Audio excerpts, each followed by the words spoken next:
Hello, everybody, from United Wireless Arena in Dodge City. It is Championship Saturday. Leon Leba with you on the broadcast once again, the fourth and final day of the 1A State Basketball Tournament.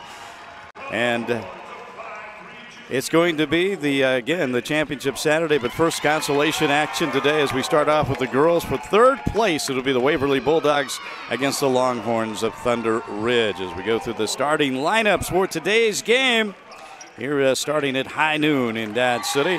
As for the Thunder Ridge, Kensington Longhorns, we'll start off with Waverly first.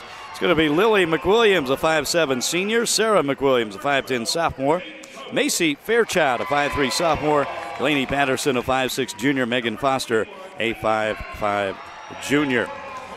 And with the Thunder Ridge Kensington Longhorns, their starting five looks like this. Mariah Stoffer, she's a 5'9 senior, Brenna Kirchhoff, a 5'3 junior, Lane Pettyjohn, a 5'1 senior, and Jaden Bowden, 5'11 junior. And rounding out the starting five for Thunder Ridge, Elizabeth Hardaker, 6'1 senior. Thunder Ridge coached by Darren Grauerholtz. There's Ty Piper. He's the head coach of the Waverly Bulldogs in Waverly. They won their first round game as the number 7 seed, knocking off undefeated Rural Vista 62-46. Ty Piper having a nice laugh of his team. They're going to enjoy this one, again playing for third place. Lost to Hanover 61-32 yesterday. They're 25-1. There's Darren Grauerholtz, big football player, Kensington native and all-state football player for the Kensington Gold Bugs back in 1994. Now, his team was the number 5 seed. They knocked out South Central in the first round. Then they lost to the top seed, number 1 Central Plains girls, 78-36. As here we are with action underway as we tip it off from Dodge City. This is the girls' game for the 1A state tournament. For third place, Waverly Bulldogs against Thunder Ridge.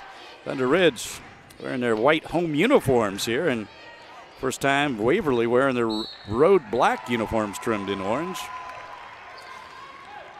Later this afternoon on the boys' side of the consolation bracket, it'll be Osborne against Caldwell. And later on the championship games on the girls' side, it'll be Central Plains against Hanover. That'll be around 4 o'clock tip-off. And then later tonight, Central Plains boys taking on St. John Hudson for the boys' title. And an early turnover here, a traveling call right in front of us on the near sideline. As we're again underway, consolation game for third place, the 1A tournament in Dodge City on the girls' side of the bracket. Thunder Ridge, Lane Pettyjohn from way outside for the 3, and that ball goes out of bounds and back to Waverly.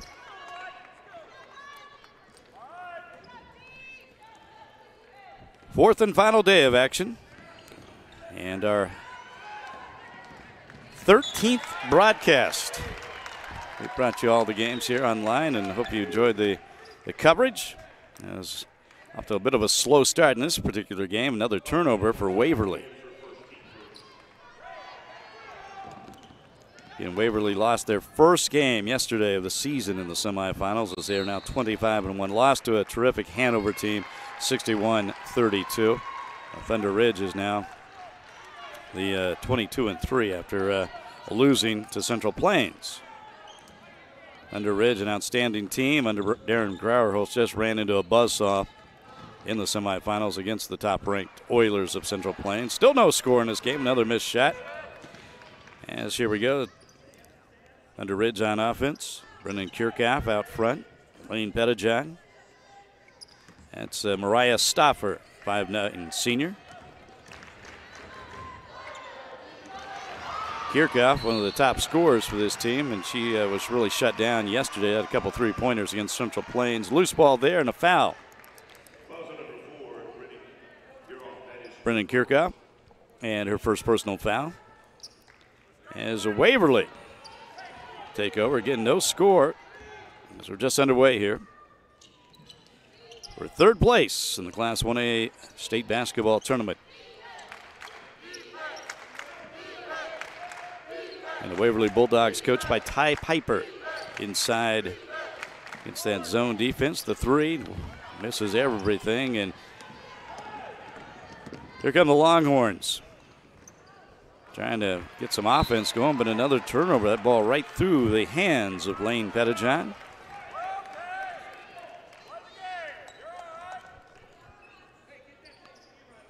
Little timeout, break in the action as it's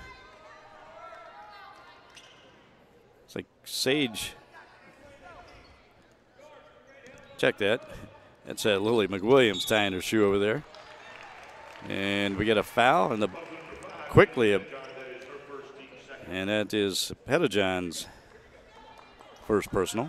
Number 5 there for Thunder Ridge. And we're just 2 minutes into this game now, and still no score. Neither team able to put the ball in the basket yet.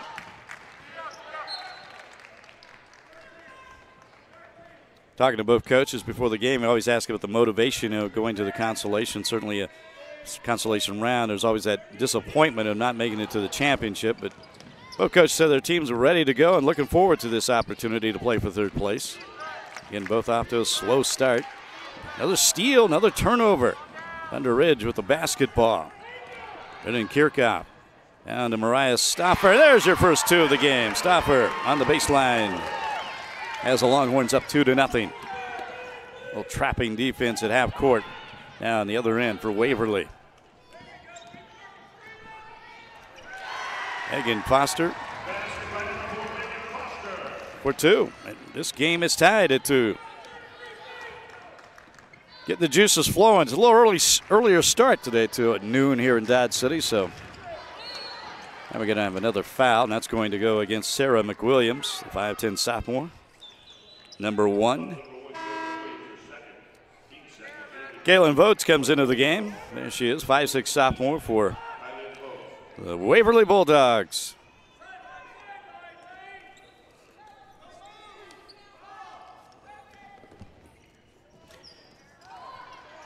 Shot from Brennan Kirchhoff, not there, but the follow is good. Elizabeth Hardacre with the rebound and the follow, and then we have a timeout, a 30-second timeout called by the Waverly Bulldogs as Ty Piper wants to talk some things over. Again, Thunder Ridge leading 4-2 early in this game for third place. It's been a terrific week of basketball action, and we've seen some terrific play on both sides, girls and boys. Here's some highlights so far in this game, as that was Mariah Stoffer, the first 2 of the game. And then her teammate, Brennan Kirchhoff, the miss, but right there, Elizabeth Hardacre of the follow.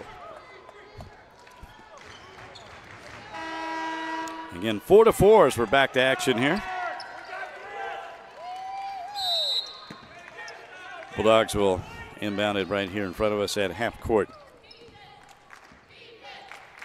Waverly located up around Emporia out of the Lyon County League. And of course, Kensington up in north central Kansas. Thunder Ridge, they play in the Northern Plains League.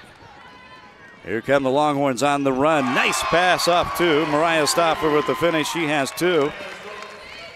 Brennan Kirchhoff with the assist. And a 2-point, so 4-point advantage now for Thunder Ridge, up 6-2. And make that 6-5 as a 3-pointer for Waverly, a big 3.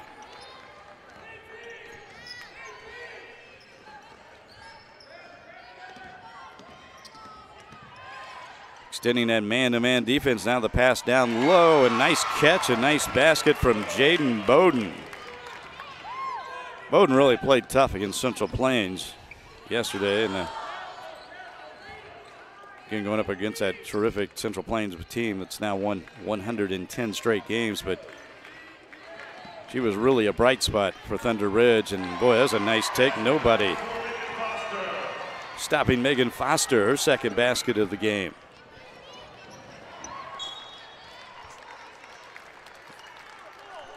That cuts the lead to 1, 8-7.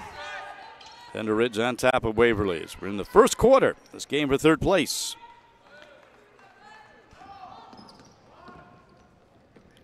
Pass down the other end. Kaylin Votes, and we're going to have a foul against Waverly.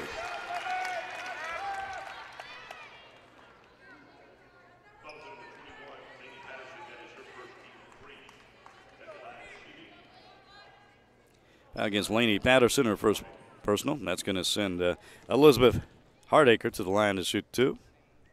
And she makes that first one very confidently. There's Darren Grauerholtz, the head coach of Thunder Ridge Kensington.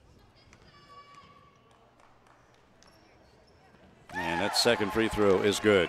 Thunder Ridge on top by 3, 10-7. Just under 4 minutes left in the first quarter. Longhorns doing a little trapping out there, and the ball knocked out of bounds, and they forced the turnover. Aaron Grauerholtz assisting the official with the call the other way. Getting the Longhorns with the ball. Kirchhoff out front. A little pressure man-to-man defense from Waverly. Then Kirchhoff the three, not there. But chasing down the rebound, Jaden Bowden. Kirchhoff throws that one away. 2-on-1 the other way for the Bulldogs, and now lost the ball, and Lane Pettijohn comes up with a turnover for Thunder Ridge. Kirchhoff down low, wide open. Hardacre, check that, it's Jaden Bowden. Bowden with 2. She has 4 points in the game. And Thunder Ridge stretching out the lead to 5 points, 12-7 here in the early going. Another steal, another fast break the other way. Pass off to Brennan Kirchhoff, and she hits the layup. And boy, the Longhorns are on the move right now, forcing turnovers, pressure defense, and scoring points off those turnovers, as they have jumped out now to a 14-7 advantage. So we check some of the highlights. There's Jaden Bowden with the basket for Thunder Ridge. In on the break after the steal, Brennan Kirchhoff with the finish.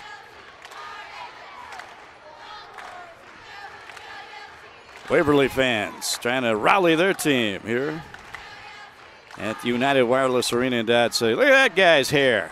He's a fan of the Thunder Ridge Longhorns, and now he sees himself. Yep. That's good stuff there. As the Thunder Ridge Longhorns from Kensington, Kansas, having a good time with fans of Waverly in the orange. And Thunder Ridge up by 7, 14-7 with 2:42 left to go in the first quarter. Been a terrific venue here. United Wireless Arena hosting this 1A tournament again, the 5th consecutive year. The brand new, or not brand new now, but the new building in Dodge City, new arena, has hosted a state tournament. Previously, it was the Division II Class 1A, and now the Division I, II is all combined. Ty Piper called that timeout, trying to get his team back in this game. Down early, 14-7. Bulldogs with the ball, trying to solve this defensive pressure and nearly throw it away again. They recover. Megan Foster out front with the basketball. Foster spinning in the lane, shoots, and she is fouled as she gets it to the basket. She'll go to the line to shoot 2.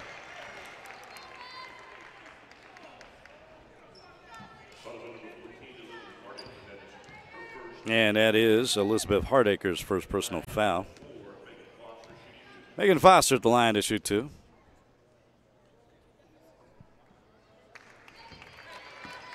First one a little too hard off the backside.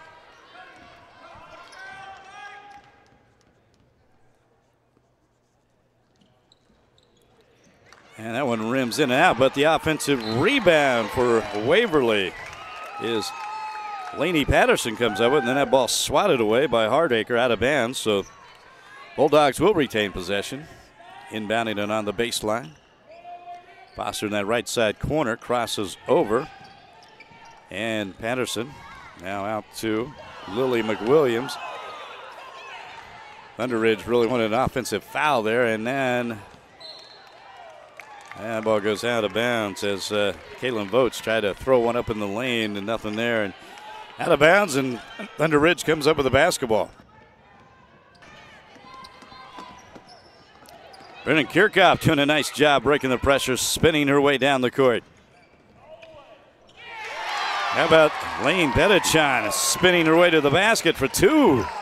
16-7. Thunder Ridge out to a 9-point advantage. Less than 2 minutes to go in the first quarter. And we have another foul down here as Foster taking it into the lane.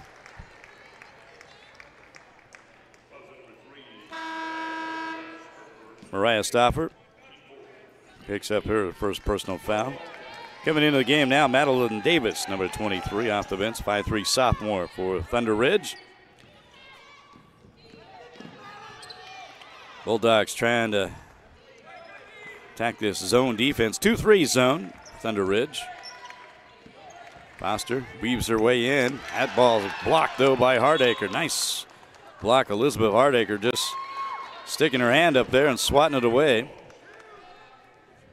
Ball goes out of bounds, and it will be Waverly basketball. There's the block shot. Boom. Good defense. Actually, that was a tie-up. The arrow going toward Waverly. So the Bulldogs will retain the possession. Trying to get it in. Megan Foster with the basketball. Set the offense up. Working the left side here with Lily McWilliams, number 0. Here's McWilliams back with the ball. They're trying to get her a shot. Foster. Foster's going to penetrate. Back out. McWilliams. Good closeout defense, though, from the Longhorns of Thunder Ridge. There's a shot on the baseline. Kaylin Votes into the game. Hits her first 2. That cuts the lead to 7. 16-9 as we're less than a minute to go here in the first quarter. See if Thunder Ridge will work it. Perhaps a final shot. They've been pretty aggressive, though. They'll probably just look for the best shot. And there's a 3. Off the front of the rim. Not there. Rebound comes down to Lily McWilliams. Out to Megan Foster. 35 seconds left to go in the first quarter.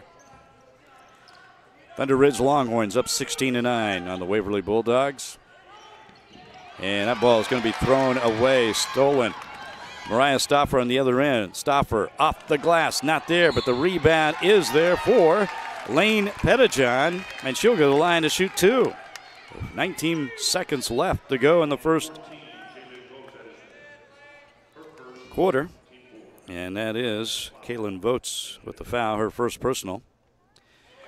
And again, this game controlled by Thunder Ridge so far, starting with their defense, as they have scored a lot of points off turnovers. Both free throws are good. Pettijohn with 4 points in the game. And now Waverly, chance for the final shot. Down 18-9, 9 points, the biggest lead in this game for Thunder Ridge. Missed shot, they get the rebound. Now they're going to have an opportunity to get one more shot. 3 seconds, 2 seconds, ball knocked out of bounds right in front of us. Michael Quaid with the nice catch, our photographer down here.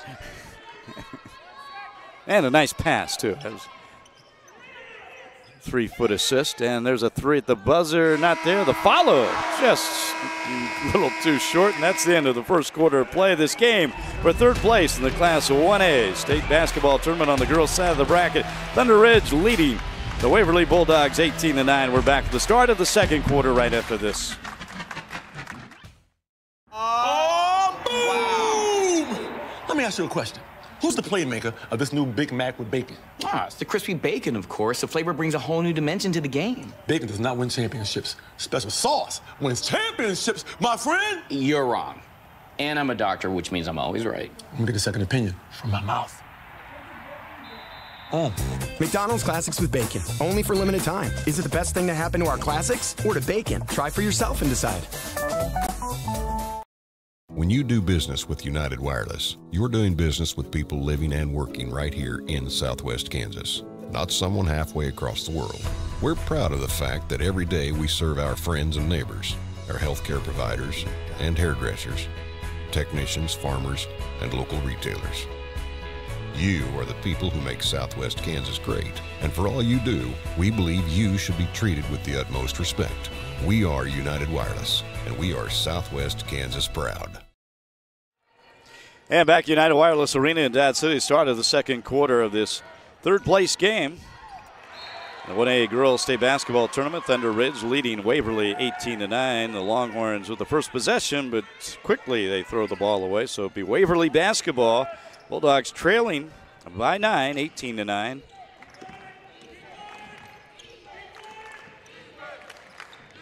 Trying to work the baseline down low, inside. That shot won't go, as that was Lainey Patterson with the effort. Here come the Longhorns. Brendan Kirchhoff. Kirchhoff, a little change of pace, dribble, and then over to Lane Pettijohn. Back to Kirchhoff. Nice pass, nice bounce pass inside, but it's picked off. Good look, but it just a little late. Going the other way. Here's a three-point attempt from Lacey McWilliams, and that misses everything out of bounds, and it will go back to Thunder Ridge.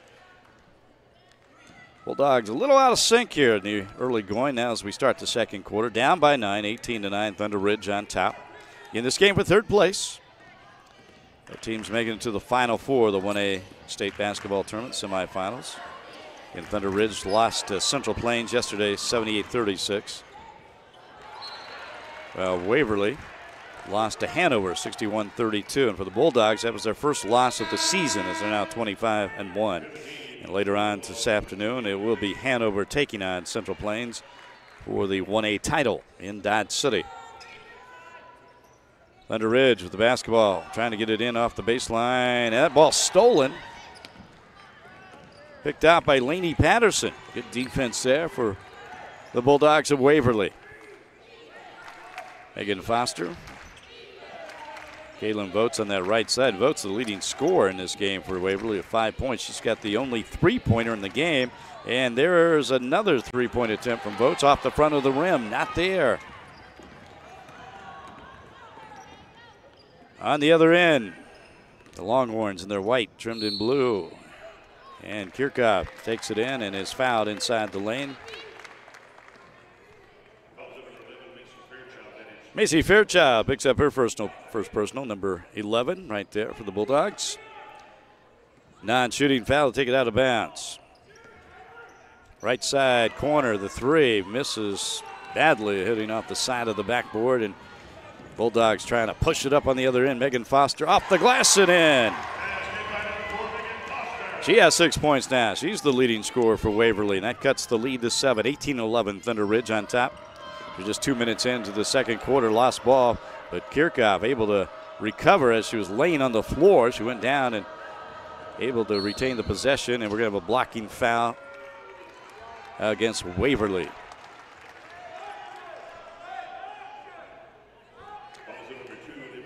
Olivia Mitchell in the game picks up her first personal. She's a 5'6" junior.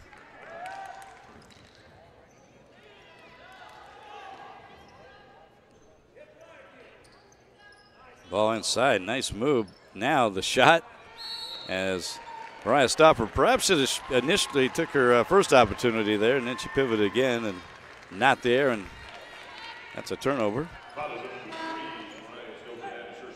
Actually, after the foul. Mariah Stopper at the foul. So Bulldogs have the basketball. Another opportunity to cut into this lead. 18-11, Thunder Ridge on top. For third place, the 1A girls state basketball tournament. Votes here on the near side wing. 3-2 zone defense for Thunder Ridge. Cross a little high post action there. And inside, that shot not there, as that was Laney Patterson. Ball goes out of bounds, and the Bulldogs will retain the possession. They'll take it out on the baseline. Olivia Mitchell inbound it for Waverly. Gets it out to Foster. Left side corner, wide open. Votes the three, too short. Rebound comes down to Jaden Bowden for Thunder Ridge. Brendan Kirchhoff on the move, in the lane. Floater up, off the glass, too hard. Rebound, Waverly. Both teams struggling to score again. They got off to a slow start in this game.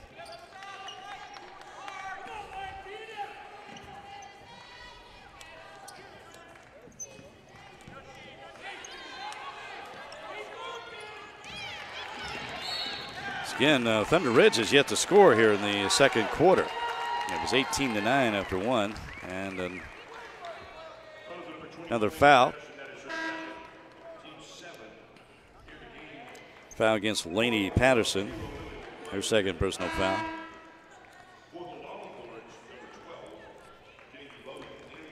Jaden Bowden comes in the game for Thunder Ridge. Monty Romig into the game for Waverly, a couple substitutions. Meanwhile, at the line, shooting free throws, Jaden Bowden. She now has 5 points in the game, and that's the first point in the second quarter. First time the Longhorns have scored here. as we're more than 3 minutes in. And the second free throw is good. And Thunder Ridge back up by 9, 20-12.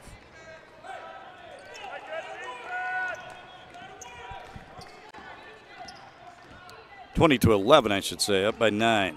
Their biggest lead. It equals their biggest lead. Now a loose ball and a steal. Brennan Kirchhoff the other way. Nice pass to Elaine Bettijan. She can't hit, but she is fouled, and she'll go to the line to shoot 2. Another look at that, and that foul against Olivia Mitchell, as you see. She has 2 fouls. Elaine Bettijan, the 5'1" senior. Just in and out.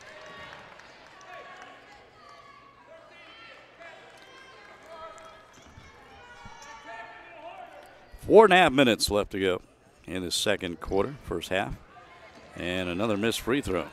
Again, the Longhorns, even though they're up by 9 points, they have not scored a field goal here in the second quarter, just 2 free throws. But Waverly not scoring either. The Bulldogs have managed 2 points, so 2-2 tie here in the second quarter. Foster trying to scoop a shot in the lane, and she is fouled, and that foul goes against Elizabeth Hardacre, her second personal. In Thunder Ridge, an outstanding year, 22-3. Made it to the semifinals, but again, they ran into the top-ranked Central Plains girls yesterday, and the Oilers, as they often do, got out to the early lead with that pressure defense, scoring points out turnovers, cruising to a 78-36 win. Here, Darren Grauer holds his team. Megan Foster's second free throw is good. And that cuts the lead to 8, 20-12. See, the Longhorns can score a field goal here in the second quarter. Again, they just have 2 free throws made. That's their only 2 points in the second quarter, even though they still maintain an 8-point advantage over the Waverly Bulldogs in this game for third place.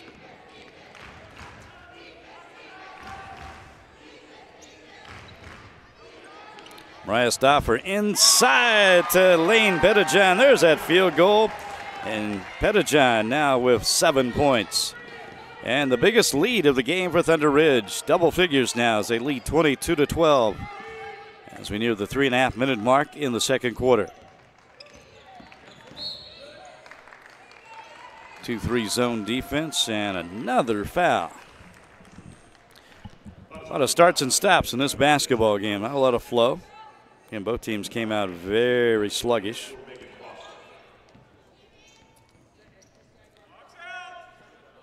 Megan Foster at the line, and she hits the free throw. She has another one coming. Foster, she'll be back next year. 5'5" junior. That one too short. Rebound comes down to Brennan Kirchhoff for Thunder Ridge. Kirchhoff will bring it across half court here. Madeline Davis out front. Davis, Jaden Bowden. Bowden's going to drive in the lane. Throws up the shot and off the glass and in. Nice move by Jaden Bowden. She has 8 points in the first half. Thunder Ridge now up by 11, 24-13. 3 minutes to go in the first half. Lily McWilliams. Foster. Olivia Mitchell with the ball. Inside, nice pass. Shot not there. Bonnie Romig will go to the line, though, to shoot 2 as she is fouled on her way to the hoop. Jaden Bowden picks up the foul, her first personal foul. Bonnie Romig gets that ball in her hands and shoots it right away. No bouncing on the floor or anything as she makes it. Her first point of the game. 5'10" freshman. There it is again. Just catches and shoots, and it works. That's what counts. She has 2 points. Kaylin Votes back into the game, the 5'6" sophomore. She has 5 points in this game, by the way, Votes. She had a 3-pointer in the first quarter. The only 3-pointer of this game for either team. 24-15, 9-point advantage for Thunder Ridge. And Jaden Bowden puts it to the floor, and she is fouled.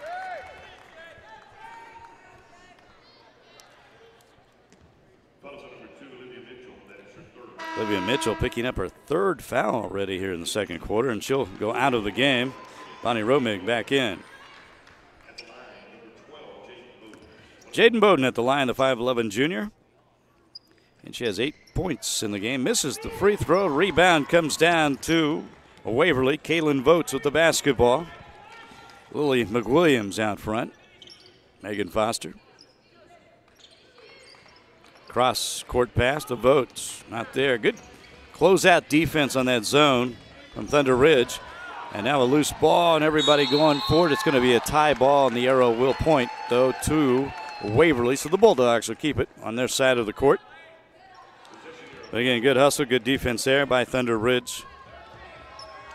Getting a hand on the pass. Bonnie Romig. Now it's going to be Lily McWilliams inbounded on the baseline. We get her view. And she gets it out front. And Macy Fairchild into the game. Lily McWilliams. Megan Foster, and McWilliams going to take the three from the top. The key misses everything, and here come the Longhorns. And Brennan Kirchhoff loses the ball, and then she's going to be called for traveling.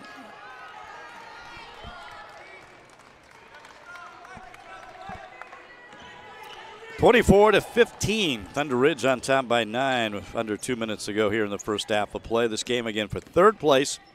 The Class 1A state basketball tournament, girls side of the bracket. So again, later today it'll be Central Plains girls taking on Hanover for the title. Central Plains looking for its 6th consecutive state title. Hanover looking for a 3rd consecutive title. They both played different classes a year ago. There's a shot in the lane from Macy Fairchild, not there.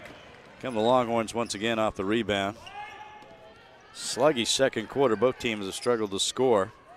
Thunder Ridge maintaining that 9-point advantage, though. Adeline Davis out front in the man-to-man defense. Kirchhoff.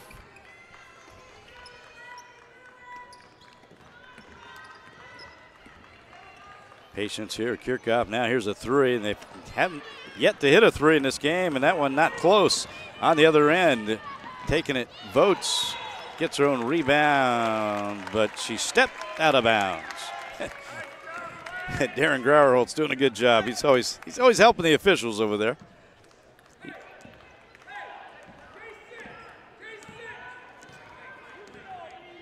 .41 seconds left in the second quarter, and Thunder Ridge works it for the final shot.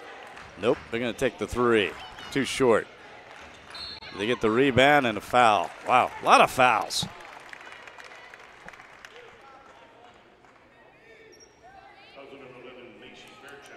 Macy Fairchild with the second personal foul, and that's going to send Brennan Kirchhoff to the line to shoot 2 free throws. And the first one a little too hard. 30.5 seconds to go in the first half. And that second free throw is good, and that's 3 points now for Kirchhoff. Back up by 10, Thunder Ridge with the lead, 25-15. Waverly with the basketball here in the final seconds of the second quarter. Megan Foster out front. Lily McWilliams. Williams swings it over the right side corner, a little too hot on the pass. Can't handle it, goes out of bounds, and Thunder Ridge will have an opportunity here. Darren Grauerholtz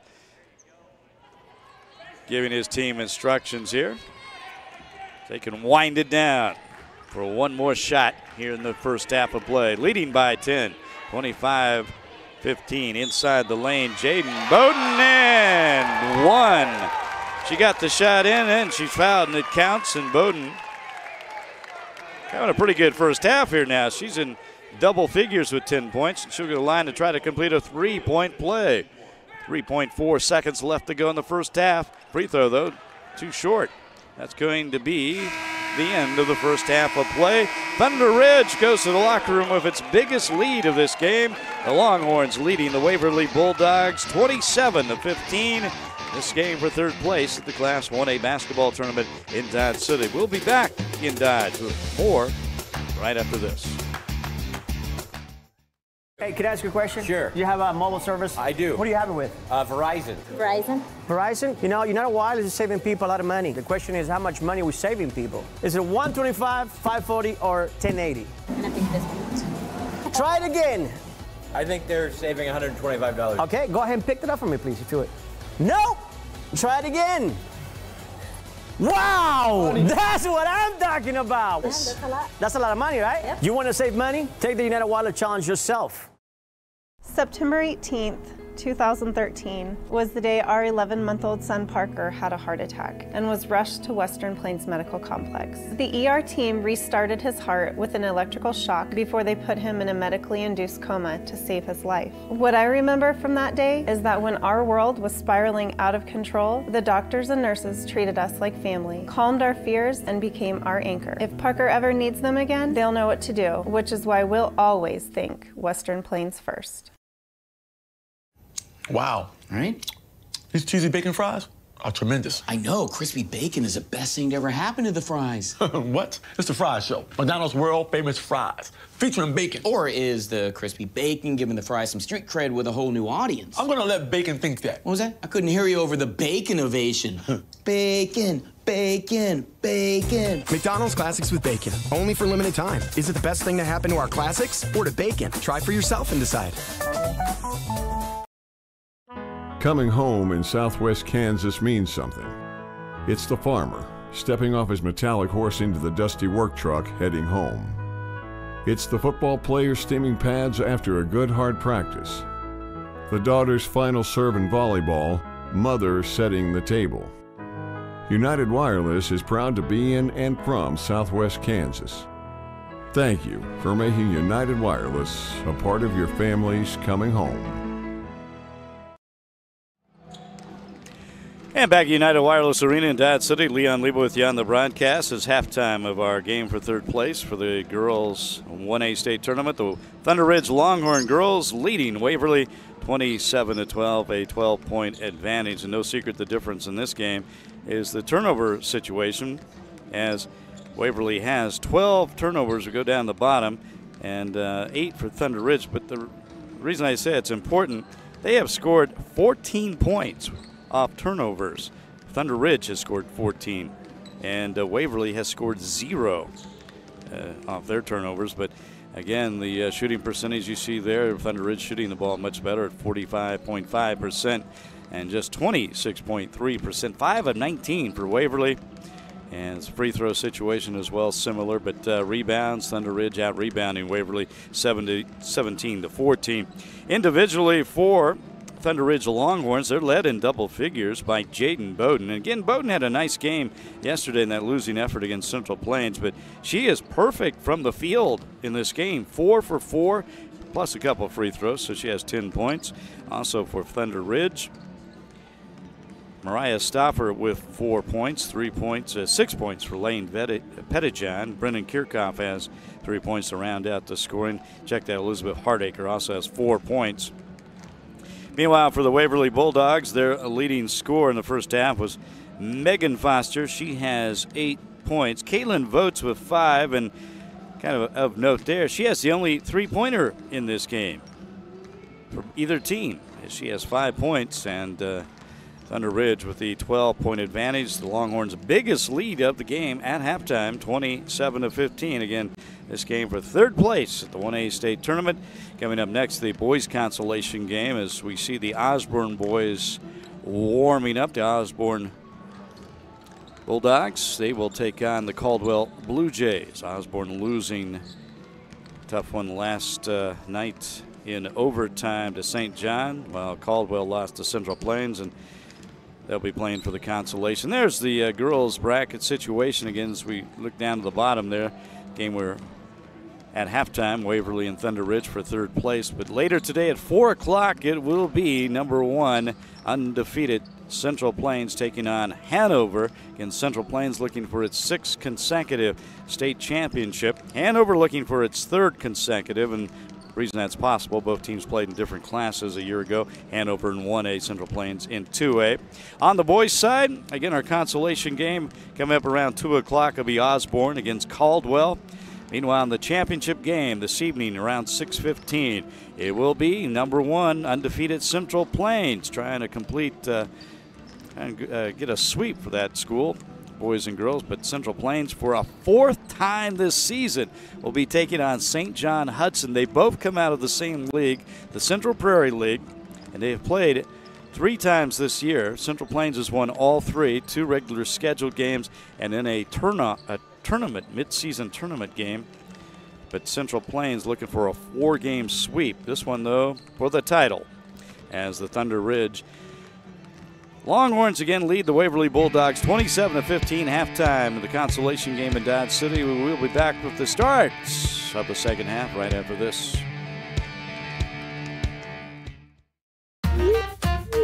Today's Best Western?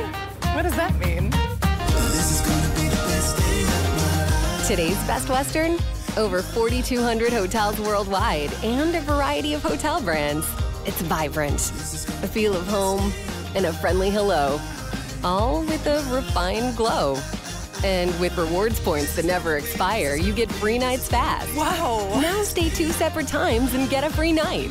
Book now at bestwestern.com. For a true taste of the old Wild West, get the heck into Dodge. For entertainment at its best, get the heck into Dodge. Walk out on old Boot Hill, you can feel the spirit still, but you just won't know until you get the heck into Dodge. An exciting getaway is waiting for you in Dodge City. Big name entertainment, exciting sports action, and of course the history that made Dodge City famous. 'Cause there ain't no doubt about it, get the heck into Dodge. Oh, boom! Wow. Let me ask you a question. Who's the playmaker of this new Big Mac with bacon? It's the crispy bacon, of course. The flavor brings a whole new dimension to the game. Bacon does not win championships. Special sauce wins championships, my friend. You're wrong. And I'm a doctor, which means I'm always right. Let me get a second opinion from my mouth. McDonald's Classics with Bacon, only for limited time. Is it the best thing to happen to our classics or to bacon? Try for yourself and decide. When you do business with United Wireless, you're doing business with people living and working right here in Southwest Kansas, not someone halfway across the world. We're proud of the fact that every day we serve our friends and neighbors, our healthcare providers and hairdressers, technicians, farmers, and local retailers. You are the people who make Southwest Kansas great, and for all you do, we believe you should be treated with the utmost respect. We are United Wireless, and we are Southwest Kansas proud.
And back at United Wireless Arena in Dodge City, Leon Leba once again with you on the broadcast. Halftime, well, second half action about ready to begin in this game for third place in the girls 1A state basketball tournament. as it is the Thunder Ridge Longhorns leading the Waverly Bulldogs 27-15. The Longhorns with their biggest lead of the game taken right before the first half ended. And they'll have that 12-point advantage, and they'll have the basketball first possession to start this second half. And Thunder Ridge, Kensington lost to Central Plains yesterday in the semifinals, 78-36. Waverly, the number 7 seed, lost to Hanover, 61-32.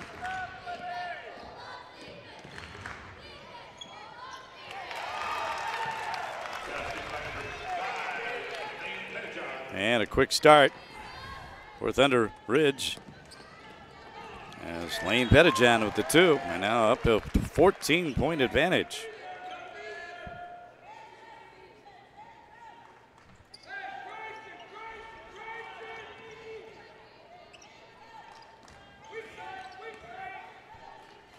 Waverly now 21-4. I think earlier I stated their record wrong. 21-4 now after losing the semifinals. Waverly with the basketball, and they lose it inside. Sarah McWilliams with Lacey McWilliams retains possession right side. Now she's kind of trapped over there. Gets rid of it to Megan Foster. Foster, nice little crossover. The scoop off the glass, not there. Rebound comes down to Elizabeth Hardacre and a foul. Again, it was a sluggy second quarter. Both teams really, as Thunder Ridge outscored Waverly 9-6. And total of 19 fouls in that first half. So we had a lot of starts and stops, and now a steal. And for Waverly, Macy Fairchild, and Fairchild kind of got in an awkward position as she was going up for the shot, and she stumbled and traveled with the basketball. So, turnover there, and the Thunder Ridge Longhorns will take it over. Again, Longhorns scoring 14 points off turnovers in that first half. That was the difference. They are up by 14 right now, 29-15. Just underway, a second half action from Dodge City United Wireless Arena. Fourth and final day of the Class 1A State Basketball Tournament Championship Saturday. First off, the consolation games, though. Later on, it'll be Osborne against Caldwell for third place on the boys' side. That ball knocked out of bounds, and Thunder Ridge will retain possession. Mariah Stafford inbound it. Gets it to Elizabeth Hardacre. Stauffer inside the lane. Nice move to her left. That shot won't go. Fight for the rebound. Knocked out of bounds, and I think that's going to be off Waverly. Yes, and Thunder Ridge will keep it. Stauffer again inbound it. Gets it out front. She throws it away. Megan Foster all alone on the other end and makes the easy 2. Pass right into Foster's hands, and she takes it the other way. Megan Foster now in the double figures with 10 points. And that cuts the lead to 12. 29-17. Thunder Ridge on top of Waverly. Thunder Ridge, again, the number 5 seed. Defeated South Central in the first round and lost to Central Plains. Shot inside for Thunder Ridge. The follow is good. Elizabeth Hardacre. She has 6 points in this game. 31-17. That's the biggest lead of the game. Equals the biggest lead. Back up by 14. Knocked out of bounds. And Elizabeth Hardacre getting some help there. The crowd retrieves the basketball. So near 5.5 minutes to go in the third quarter. Just underway really in the second half. Megan Foster nearly fell down. Gets the ball out to Lily McWilliams. Boy, look at that harassing, trapping defense. Finally, though, a little too aggressive. A foul there called against Brennan Kirchhoff. That's her second personal foul.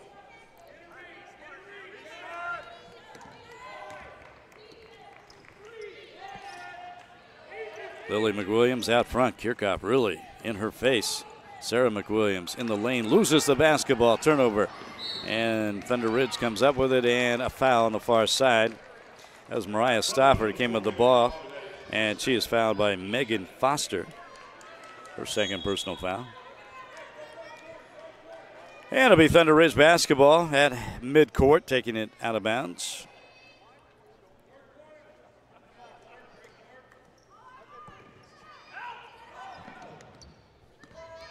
Brendan Kirchhoff, she's kind of the spark plug of this team out front.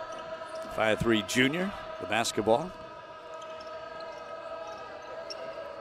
Inside, Elizabeth Hardacre, and she is immediately fouled. She hit that shot, but that was after the foul, so no basket, no basket.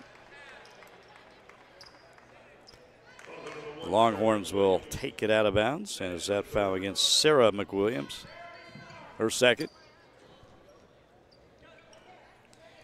Inside the lane, that time Mariah Stoffer is fouled on the shot. She'll go to the line to shoot two. Mariah Stoffer going to her left hand. There's the nice pass, little crossover, and the foul. Here's the free throw. First one up is no good.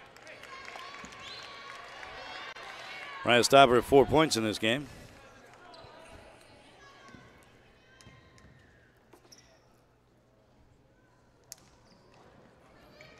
And second one no good, but Elizabeth Hardacre comes down with the rebound and immediately is fouled. That foul, I believe, against Lily McWilliams.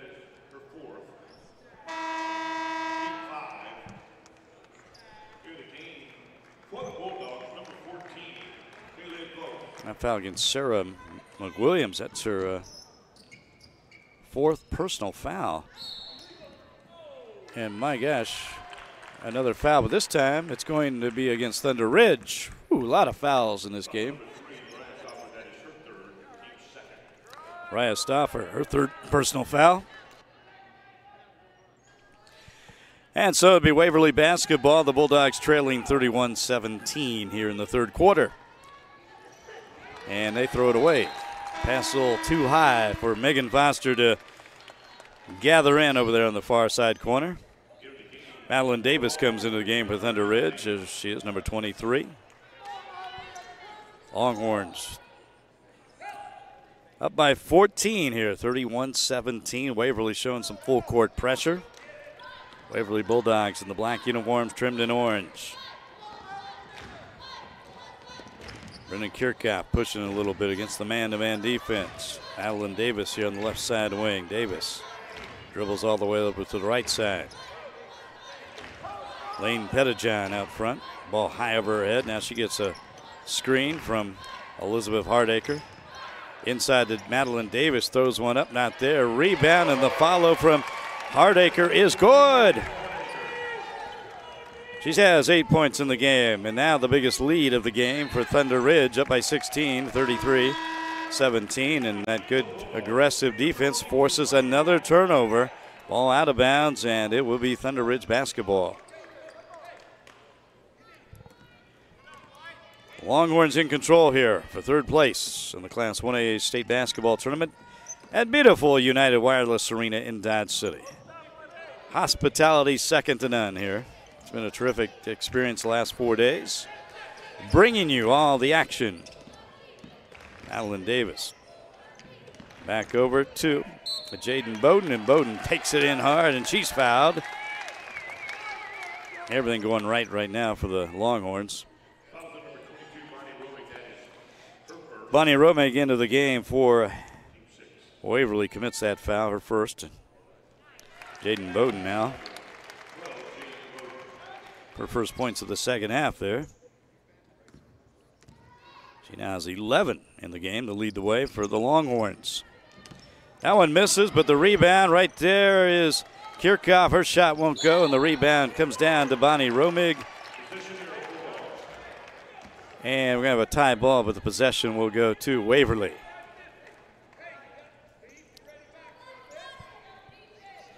(34-17), a 17-point advantage for Thunder Ridge. Megan Foster, look at her weaving her way all the way down the other end. Of course, we have a foul. Got her on the arm.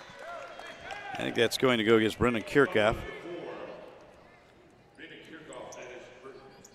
Her third personal foul.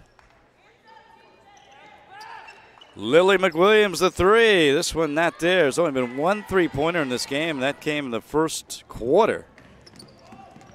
Waverly was able to score that. Here's a three-point attempt on the other end, though. Kirchhoff and a foul on the rebound, and I think that's going to go against Bonnie Romig. Check that. Lily McWilliams with the foul. Her third personal. Now send Jaden Bowden back to the line. Again, she has 11 points in this contest. Mariah Stoffer, there's Mariah. She comes into the game for Thunder Ridge. Bowden misses a second straight free throw, but right there for the offensive rebound is Elizabeth Hardacre. So the Longhorns just set it up.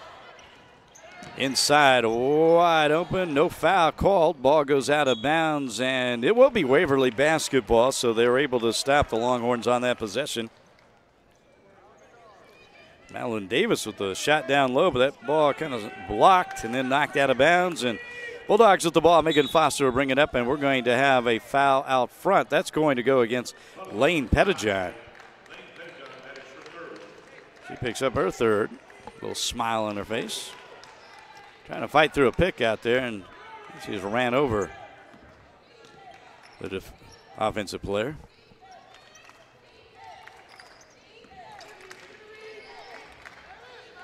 Bulldogs trying to get something going here, down by 17.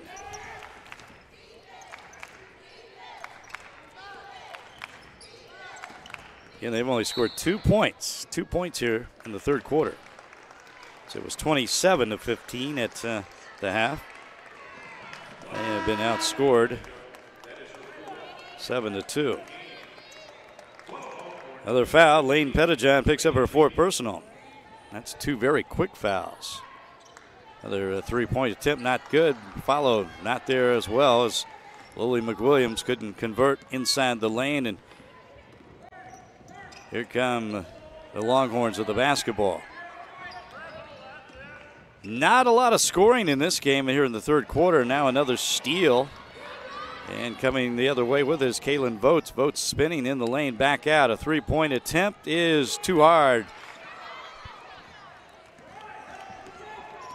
That was Macy Fairchild with the attempt. She had a good look, just not there. In the lane, loose lost ball. Mariah Stoffer trying to take it. Picked off by Waverly. 2 minutes to go in the third quarter. Megan Foster, the three. Yes, finally a three-pointer. She has 11 points, and all of a sudden, well, not all of it's down to a 14-point. Cuts the lead to 14, 34-20. And that's just the 5 points now for Waverly. It's a quick timeout. You know, Bulldogs, Longhorns haven't scored a lot. They've only scored 7 points in this half. Waverly can find an opportunity to get a little more offense going. They can get back in it. There's Ty Piper, the head coach. His customary orange tie.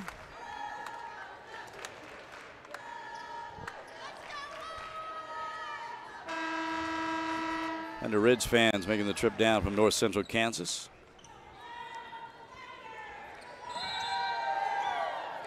As the Longhorns will have the basketball, and Waverly showing some full court pressure. They'll back off a little bit. Mariah Stoffer pushing it up that far sideline. Now to Brendan Kirchhoff out front, sets the offense against the man-to-man defense. Screen out front. Madeline Davis on the left side of the wing.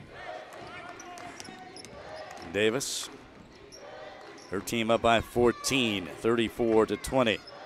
Brendan Kirchhoff, nice pass inside. Elizabeth Hardacre can't hit the shot, misses the follow. Rebound though, another opportunity. This time Hardacre, the third time as a charm. She had 3 opportunities. She finally connects, and she has 10 points in the game. 6 here in the third quarter. 16-point lead for Thunder Ridge. Longhorns pretty much been in control of what was a very sluggish start from the beginning. Both teams having a hard time getting on the board, but Thunder Ridge now with this 16-point advantage with 1:04 left to go in the third quarter.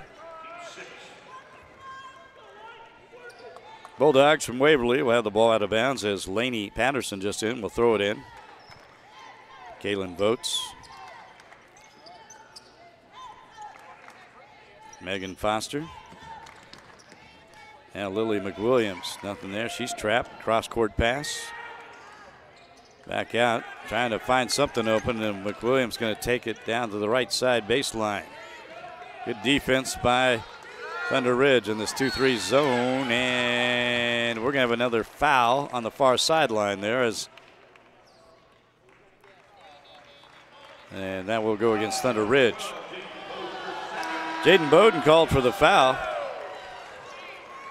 Thunder Ridge fans didn't like it. They thought she came up with a steal and then was fouled from behind, but they say she bumped in too. Macy Fairchild, so Macy Fairchild will go to line to shoot free throws. Looking for her first point of the game, and she gets it. She'll get another free throw. Quick little left-handed release on the free throw. Couple dribbles, and boom. Good look at Macy Fairchild. Cuts the lead to 14. Under a minute to go, as we're down to 30 seconds. And Brennan Kirchhoff loses the ball, but it's picked up by her teammate Madeline Davis. Ryan Stopper out front. Here's Hardacre in the lane, off the glass, not there, but she is fouled. Sugar line to shoot two. Elizabeth Hardacre having a nice game here. Lainey Patterson picks up her third personal foul. And Hardacre with 10 points in this game, and she is now 3 for 3 from the line as she'll try another free throw. Has her team back up by 15. Good stroke, good backspin on that free throw. She is 4 for 4 from the line. 38-22, up by 16. Thunder Ridge, Megan Foster again. This time she scores and she's fouled, and it counts. And one for Megan Foster. And Elizabeth Hardacre picks up her third personal foul. So you see it again, Foster just going by the defender. Little bump there of the hip, and she scores. Can't make the three-point play. Hardacre comes down with a rebound. 10 seconds to go. Thunder Ridge up by 14 can go for the final shot. Kirchhoff behind the back, takes it down in the lane, and a little scoop shot is good. Brennan Kirchhoff scores right before the end of the third quarter, and the Thunder Ridge Longhorns back up by 16, 40-24. The start of the fourth quarter coming your way next, right after this. Hey, can I ask you a question? Sure. Do you have a mobile service? I do. What do you have it with? Verizon. Verizon. Verizon? You know, United Wireless is saving people a lot of money. The question is, how much money are we saving people? Is it 125, 540, or 1080? And I think this one. Try it again. I think they're saving $125. Okay, go ahead and pick it up for me, please, if you would. No! Try it again. Wow! That's what I'm talking about. Yeah, that's a lot. That's a lot of money, right? Yep. You want to save money? Take the United Wireless Challenge yourself. September 18th, 2013 was the day our 11-month-old son Parker had a heart attack and was rushed to Western Plains Medical Complex. The ER team restarted his heart with an electrical shock before they put him in a medically induced coma to save his life. What I remember from that day is that when our world was spiraling out of control, the doctors and nurses treated us like family, calmed our fears, and became our anchor. If Parker ever needs them again, they'll know what to do, which is why we'll always think Western Plains first. And back at United Wireless Arena in Dodge City, Leon Lebo with you on the broadcast. We start the fourth quarter, the final game of the season for these two basketball teams. Thunder Ridge against Waverly for third place. The girls' side of the bracket in the Class 1A state basketball tournament. Thunder Ridge leading 40-24. So we start the fourth quarter. 12 points for Elizabeth Hardacre. Jaden Bowden with 11 to lead the way. 15 points for Megan Foster now. The Waverly Bulldogs, and after another foul, Jaden Bowden will move back to the line, and she now has 12 points in the game. She makes that first free throw. She'll get another one.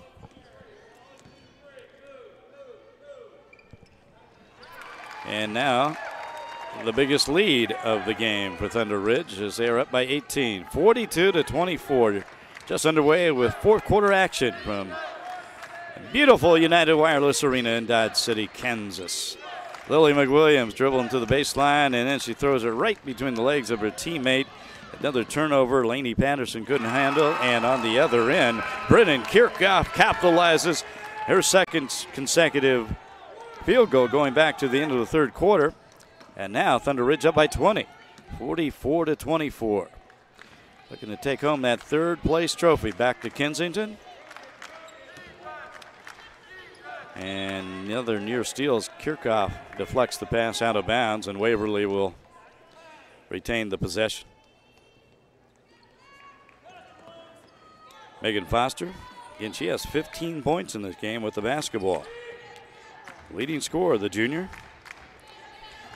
Nice pass to the corner, and then the drive in, and shot is good. Sarah McWilliams, her first two of the game. Going the other way off the steal. Megan Foster will take it, and she is fouled from behind by Brennan Kirchhoff. Fouled pretty hard as Foster goes down and is still down. They have bumped into the standard there on the goal. Ty Piper will come out to check on her. His player, again, she has 15 points in this game, and it's been the bright spot. Here's a look at it again as Foster going in for the layup. Kirchhoff going for the ball all the way, got a little bit of the body, and then they both went crashing to the floor. And Megan Foster still down. Looks like they're checking her right leg there, so tough situation for. That's the trainer there for Dodge City High School.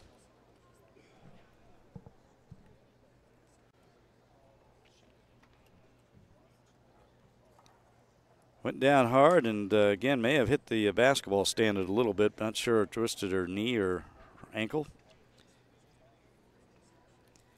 As Thunder Ridge, Longhorns leading 44-26 here, fourth quarter, and the winner of this game takes home third place, as we do have a timeout on the court. Now the next game coming up will be the boys' consolation game.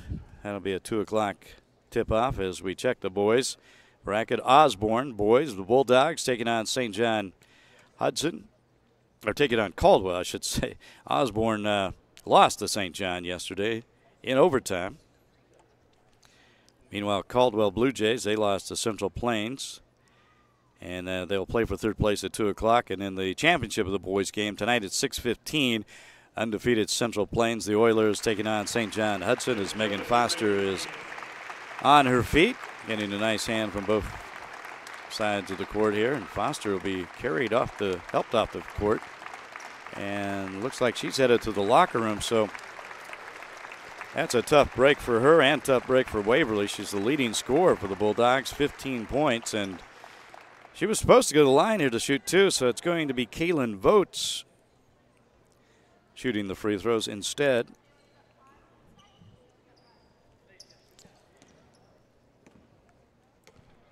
Kaylin Votes with 5 points. All 5 of her points back in the first quarter, including a three-pointer. She now has 6 for that free throw.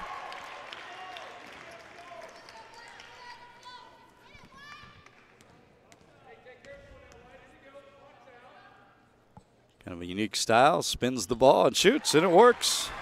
Obviously a good free throw shooter. That's why they had her in there replacing Megan Foster. And Megan Foster hopes she's all right as she goes to the locker room injured. Brennan Kirchhoff out front, 44-28. So we near 6.5 minutes ago in the final game of the season for these two basketball teams who've had a terrific year, making it all the way to the semifinals. Now playing for third place, the Class 1A state basketball tournament. From the outside, that shot too short. Lane Pettijohn with the three-point attempt. Coming the other way, Lily McWilliams. Williams working that right side. Again, no Megan Foster out there. Foster, their leading scorer and their spark plug in this game. 15 points, but now injured. It's been a struggle for them to score. Now Sarah McWilliams, though, in the lane. Nice basket. She's got 4 points. Found an opening, took advantage. And the ball stolen from behind on the other end. Lily McWilliams will push it up.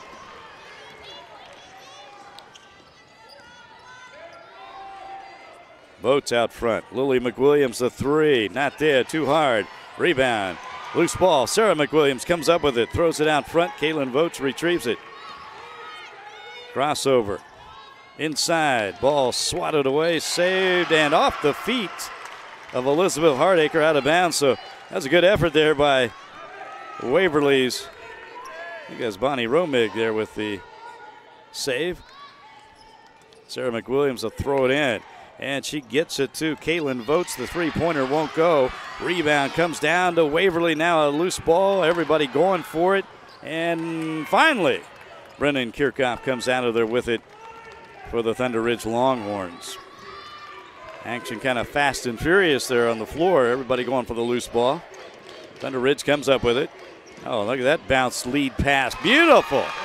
Oh, what a pass from Mariah Stoffer. It's Jaden Bowden with the finish. Oh, that was terrific. A little bounce pass that led her right toward the basket. Jaden Bowden now with 15 points. Leading scorer for Thunder Ridge as they're back up by 16, 46-30, and that ball knocked out of bounds, and Waverly will retain the possession. Let's take another look at Mariah Stoffer's great pass.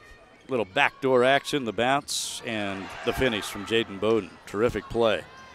Another near steal. Yeah, we're going to have a walk. I was wondering if they're going to call that as Lanny Patterson retrieved the ball but then slid on her knees, and they call traveling, and now we have a timeout on the floor with Thunder Ridge, the Longhorns leading Waverly. Ty Piper with his team in the huddle. His team down 46-30. And they came into this tournament 20-3, the 7th seed, knocked off Rural Vista, previously unbeaten Rural Vista. And while it was an upset, they handled them pretty well, 62-46. But then lost to Hanover yesterday in the semifinals by a final 61-32. And here they are playing for third place. Waverly Bulldogs and their fans here at United Wireless Arena in Dodge City. Thunder Ridge cheerleaders. Hello. Here we go. Back to action after the timeout. Brennan Kirchhoff walks it across half court. Lane Pettijohn out front, number 5. That's Jaden Bowden. Again, Bowden with 15 points in this game.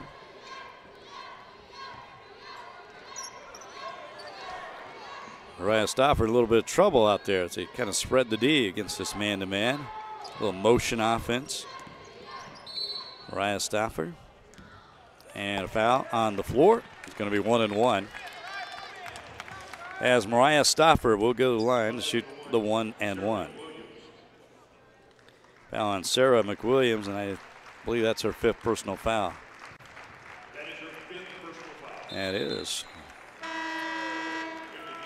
Jeff Heyer is the PA announcer here at United Wireless Arena, making that official.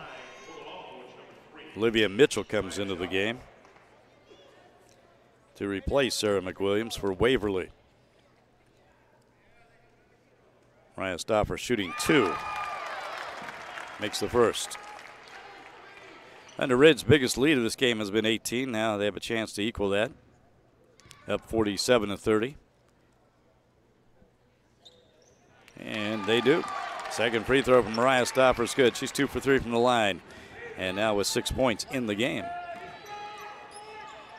Lily McWilliams now kind of running the point with Megan Foster out of this game for Waverly. Under 4 minutes to play in the basketball game. And another near turnover. Now Votes in the lane. A little high archer. Floater is good. Kaylin Votes. She has 9 points in the game. 48-32 Thunder Ridge. And the ball knocked out of bounds right in front of Darren Grauer-Holtz, the head coach of Thunder Ridge. Longhorns will inbound it. And nice little backdoor pass, but good defensive recovery there by Waverly. Brendan Kirchhoff brought it back out. Mariah Stoffer on that right side. Now to Kirchhoff left side. Thunder Ridge, 4 to be deliberate. Take their time here. Clock running with 3, approaching the 3-minute mark in the game. For third place in the Class 1A state basketball tournament as Jaden Bowden splits the defense and then is fouled, tripped up in the lane.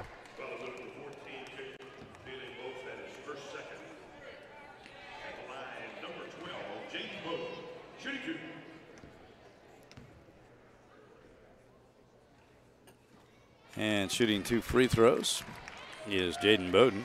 Misses that one. Again, she has 15 points. And misses both free throws. And the rebound comes down to Waverly, and immediately another foul. So we'll walk it the other way. Mariah Stoffer picks up her 4th personal foul as we go the other way. And at the line will be Lainey Patterson. Patterson is yet to score in this game. Has a chance here, obviously, at the free throw line, shooting 2.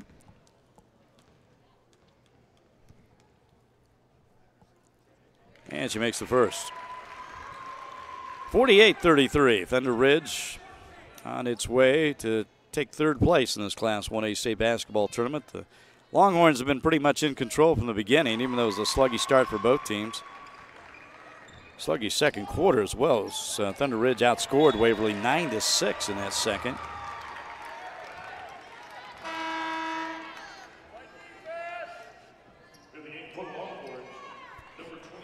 Waverly will have the basketball. As for the Longhorns coming into the game, Madeline Davis back in. So Mariah Stoffer will sit down. Again, Stoffer 4 fouls. Which that's really a factor at this stage of the game and the score in the situation. In the lane, nice pass. Shot though partially blocked, or was it? There was a foul. And yes, it was. And then the foul against Waverly. So we'll go the other way for some more free throws. So this game is kind of slowed down. A lot of fouls and a lot of free throws now. Jaden Bowden back at the line to try again, shooting 2. She just missed 2 free throws moments ago. Makes that one.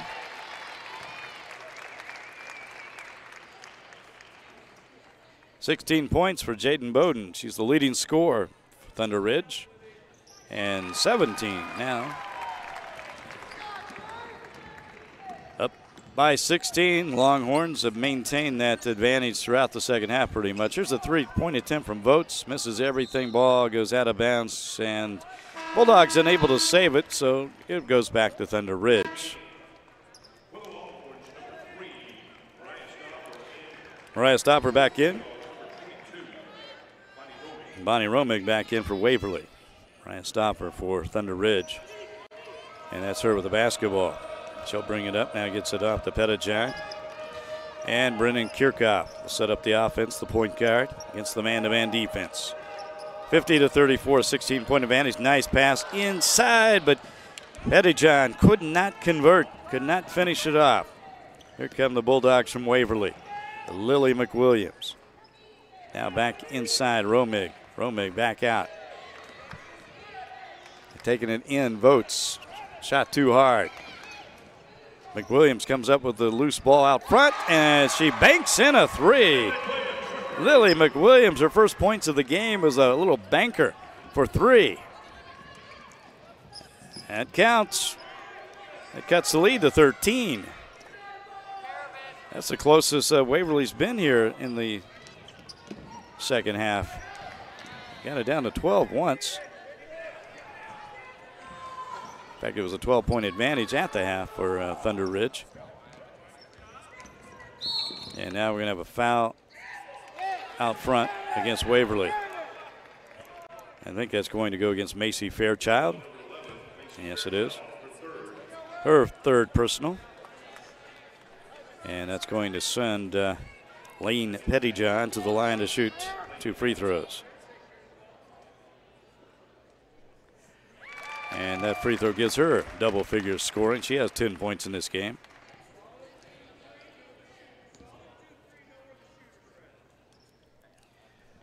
Second free throw is also good. She's 5 for 6 from the line. So she has 11 points now in the game. Back to a 15-point advantage for Thunder Ridge, 52-37, as we near a minute and a half to go in the basketball season for these two teams. Final game of the year for both is this is the consolation game, the 3rd place game.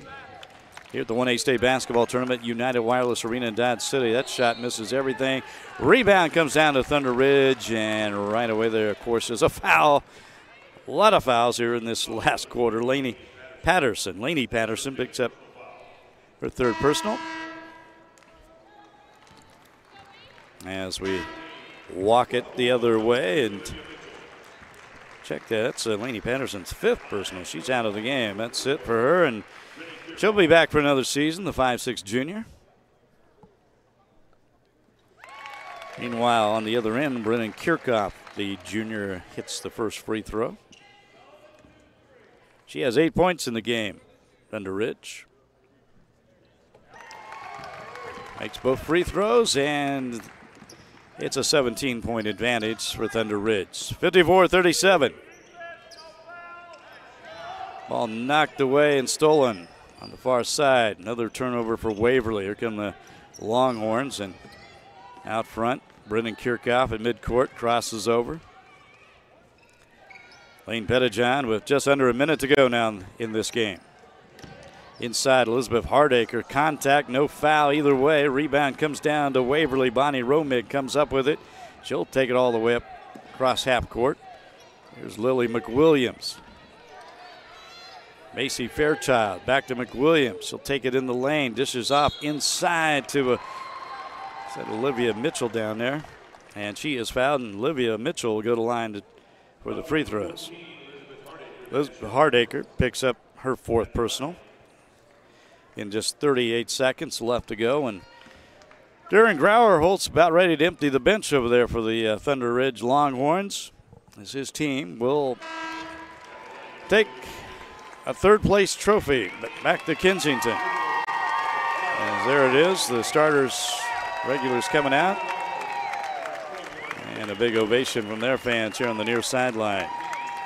Thunder Ridge Longhorns. Been a good year. They will finish at 23-3 after this victory. And third place in the Class of 1A State Basketball Tournament. This free throw and the rebound, that comes down to Reagan Bowden, who just checked in, and she is fouled. And, of course, we'll have to go the other way for her to shoot some free throws. Reagan Bowden, she got some time against Central Plains yesterday.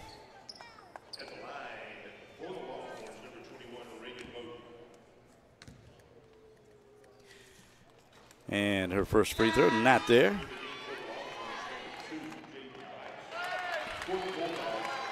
Lane Pettijohn comes out of the game. Also leaving the game for Waverly is Macy Fairchild, the 5'3" sophomore. Always tough to end that season, no matter what. As the clock winding down, 30 seconds to go. Both free throws are missed. Waverly with the basketball. Chloe Meehan, number 12, into the game. She's got the ball, swings at that left side. Three-point attempt is good.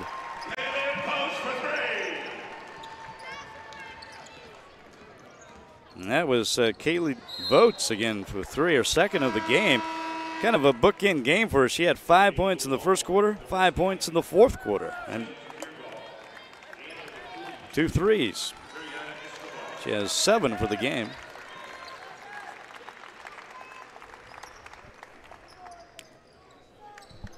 Another three-pointer.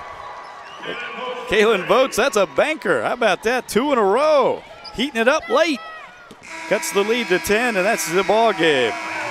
As the Thunder Ridge Longhorns will take home third place in Dodge City, winning over the Waverly Bulldogs 54-44.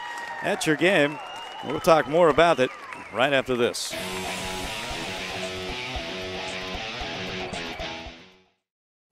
Wow. Right?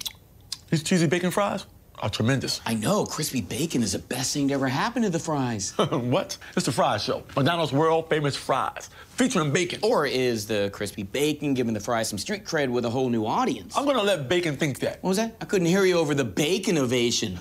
Bacon, bacon, bacon. McDonald's Classics with Bacon, only for limited time. Is it the best thing to happen to our classics or to bacon? Try for yourself and decide. Coming home in southwest Kansas means something. It's the farmer stepping off his metallic horse into the dusty work truck heading home. It's the football players steaming pads after a good hard practice. The daughter's final serve in volleyball, mother setting the table. United Wireless is proud to be in and from Southwest Kansas. Thank you for making United Wireless a part of your family's coming home. Today's Best Western? What does that mean? Today's Best Western? Over 4,200 hotels worldwide and a variety of hotel brands. It's vibrant, a feel of home, and a friendly hello. All with a refined glow. And with rewards points that never expire, you get free nights fast. Wow! Now stay 2 separate times and get a free night. Book now at bestwestern.com. For a true taste of the old Wild West, get the heck into Dodge. For entertainment at its best, get the heck into Dodge. Walk out on old Boot Hill, you can feel the spirit still, but you just won't know until you get the heck into Dodge. An exciting getaway is waiting for you in Dodge City. Big name entertainment, exciting sports action, and of course the history that made Dodge City famous. 'Cause there ain't no doubt about it, get the heck into Dodge. And back at United Wireless Arena in Dodge City, where the players from the Waverly Bulldogs receiving their 4th place medals as they lose to Thunder Ridge in this 3rd place game, 54-44, as the medals are being presented individually, and then the trophies a little bit later, as Thunder Ridge will also be presented with that 3rd place title. So they'll take that back to Kensington. And an outstanding season for both teams. Waverly finishing at 21-5. There's Ty Piper, the head coach of the Waverly Bulldogs, receiving his medal.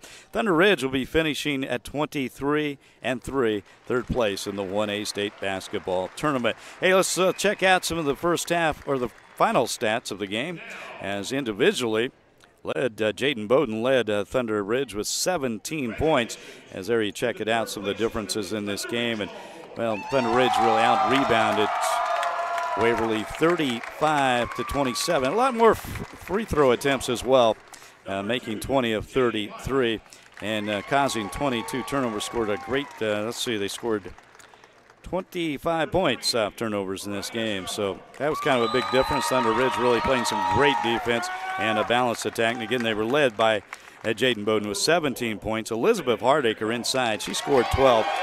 As for the Bulldogs of Waverly, they were led by Megan Foster with 15 points. Remember, she went down of an injury late in the game. She is back out on the floor right now and was able to walk pretty well and accept her medal. So there's Darren Grauerholtz congratulating his players, handing out those 3rd place medals. Also, though, for Waverly, they had 15 points from Caitlin Votes, who had 3 3-pointers, including 2 consecutive 3-pointers late in the game. But Thunder Ridge, the Longhorns, celebrating a 3rd place finish here in Dodge City at the 1A state basketball tournament as they win it over the Waverly Bulldogs 54-44. Now later, coming up after this game, well, the boys' consolation game, the 3rd place game, as it will be the Osborne Bulldogs taking on the Caldwell Blue Jays. But once again, as the Darren Grauerholtz doing the honors here of handing each one of his players the 3rd place medal. And it's always a big thrill. And I know some people criticize the consolation game, but I always talk to the players and coaches, and they seem to enjoy it, and the motivation of still having something to play for on the final day of the state basketball tournament. Again, Thunder Ridge winning 3rd place 54-44 over Waverly in a game that they really controlled from the very beginning, led by as many as 20 points in this game. And Darren Grauerholtz, fun guy to talk to. He's pretty intense. Presenting that medal to his daughter. And now Paul Lewis, the tournament director here in Dodge City, will present the 3rd place trophy to the victorious Thunder Ridge Kensington Longhorns. Darren Grauerholtz holding it up high, that fist in the air. And there you go, a little celebration for Thunder Ridge as they'll go home happy, winning 3rd place here in Dodge City. All right. That one's in the books on this championship Saturday. The boys' 3rd place game coming your way next. Osborne against Caldwell. We'll have the start of that game in a few minutes from United Wireless Arena in Dodge City. We'll be back after this.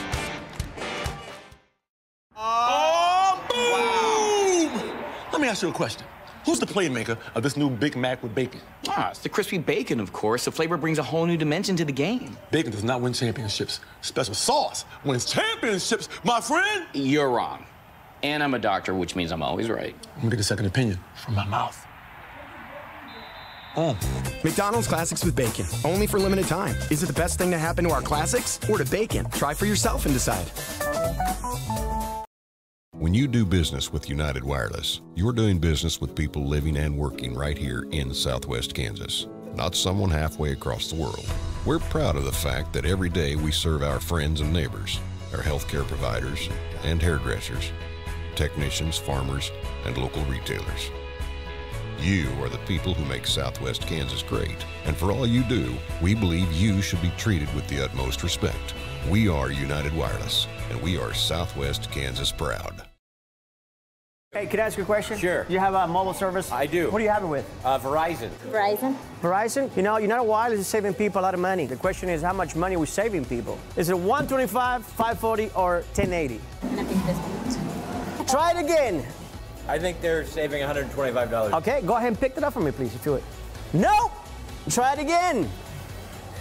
Wow! That's what I'm talking about. Yeah, that's a lot. That's a lot of money, right? Yep. You want to save money? Take the United Wireless Challenge yourself. September 18th, 2013 was the day our 11-month-old son Parker had a heart attack and was rushed to Western Plains Medical Complex. The ER team restarted his heart with an electrical shock before they put him in a medically induced coma to save his life. What I remember from that day is that when our world was spiraling out of control, the doctors and nurses treated us like family, calmed our fears, and became our anchor. If Parker ever needs them again, they'll know what to do, which is why we'll always think Western Plains first. Wow. Right? These cheesy bacon fries are tremendous. I know. Crispy bacon is the best thing to ever happen to the fries. What? It's the Fries Show. McDonald's world famous fries, featuring bacon. Or is the crispy bacon giving the fries some street cred with a whole new audience? I'm gonna let bacon think that. What was that? I couldn't hear you over the bacon ovation. Bacon, bacon, bacon. McDonald's Classics with Bacon, only for limited time. Is it the best thing to happen to our classics or to bacon? Try for yourself and decide. Coming home in Southwest Kansas means something. It's the farmer stepping off his metallic horse into the dusty work truck heading home. It's the football player steaming pads after a good hard practice. The daughter's final serve in volleyball, mother setting the table. United Wireless is proud to be in and from Southwest Kansas. Thank you for making United Wireless a part of your family's coming home.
and gentlemen, welcome to Dodge City's United Wireless Arena and the third place boys contest between the Osborne Bulldogs and the Caldwell Blue Jays.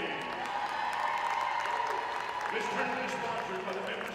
And back at United Wireless Arena in Dodge City, it is Championship Saturday at the 1A State Basketball Tournament. I'm Leon Lebo with you again on the broadcast as we're getting underway, getting ready to start our third place game. On the boys' side of the bracket, it'll be the Osborne Bulldogs against the Caldwell Blue Jays. The Osborne Bulldogs now 24-1 after they lost in overtime yesterday against St. John Hudson by a score of 43-37.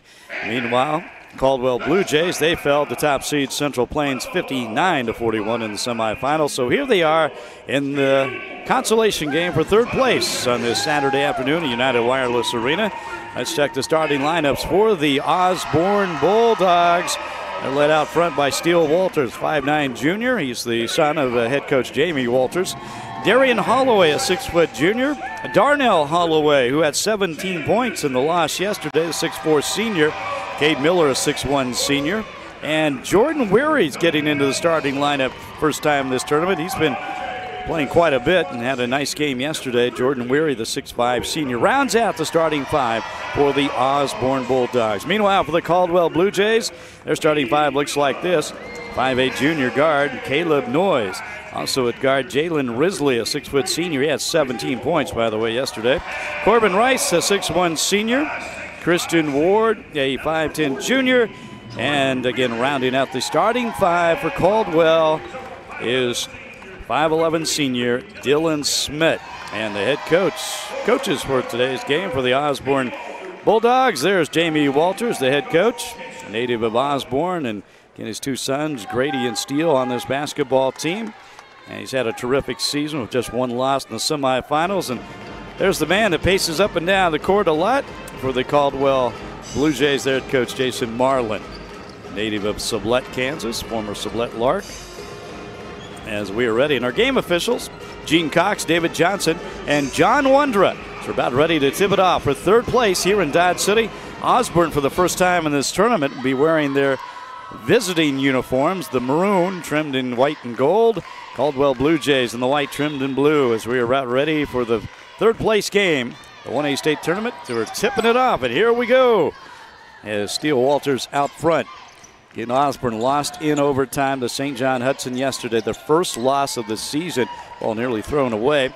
So they go up against this man-to-man defense for Caldwell. Steele Walters, nice penetration. This is back to the right side. Darian Holloway, not there. Loose ball rebound. That comes down to the Blue Jays on the run. And the other way, Jalen Risley.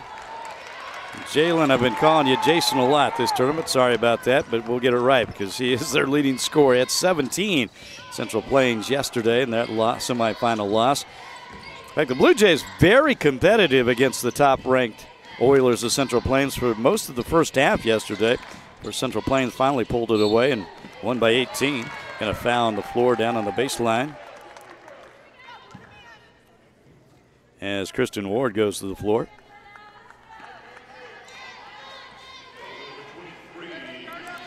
And that foul against Christian Ward, it's going to be Darnell Holloway at the line, shooting two.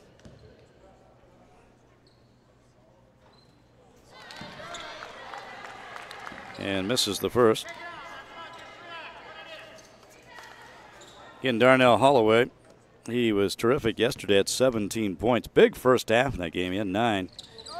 And misses both free throws, too short. Rebound comes down to Risley. Here come the Blue Jays.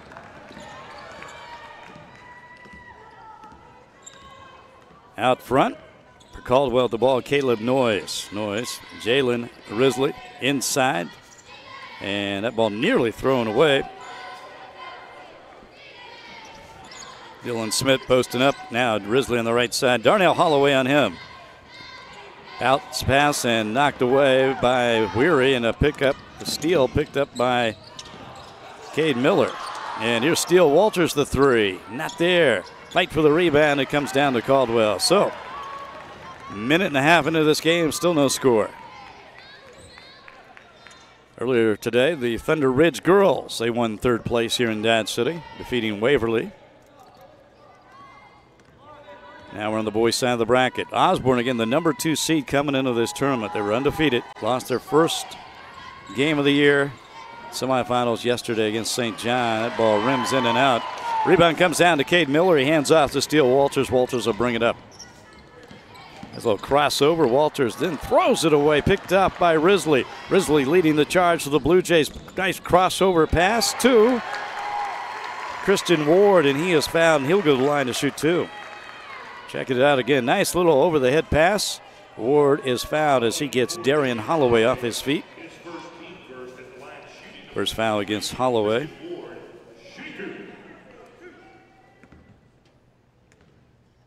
And Christian Ward at the line again to shoot 2.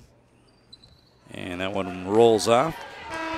Still no score in this game as we're more than 2 minutes in. 5:51 left to go in the first quarter. Kind of saw this in the girls' game, a real sluggish start.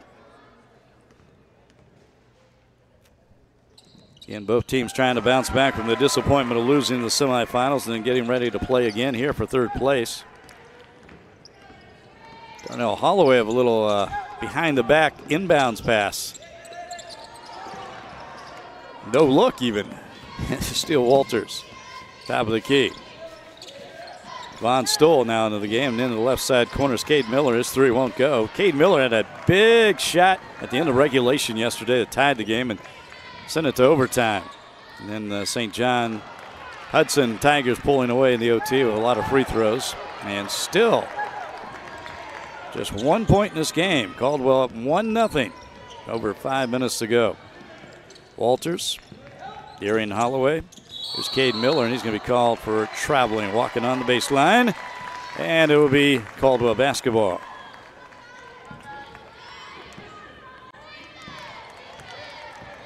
One to nothing, Blue Jays with the ball as we near the 5-minute mark here in the first quarter of play. The 3rd place game of the 1A State basketball tournament in Dodge City. Later today, the championship games.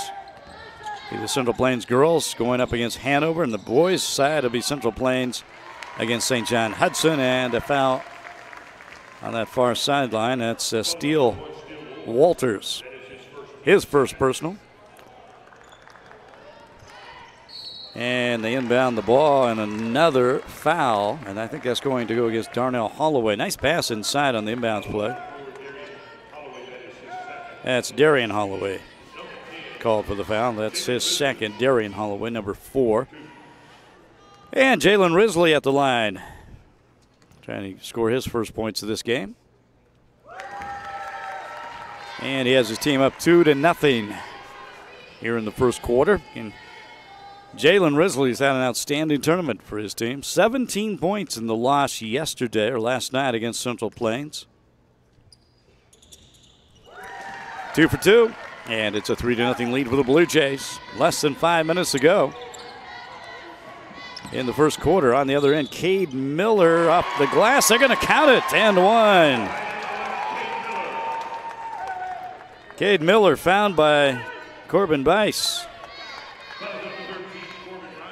Corbin Rice, his first.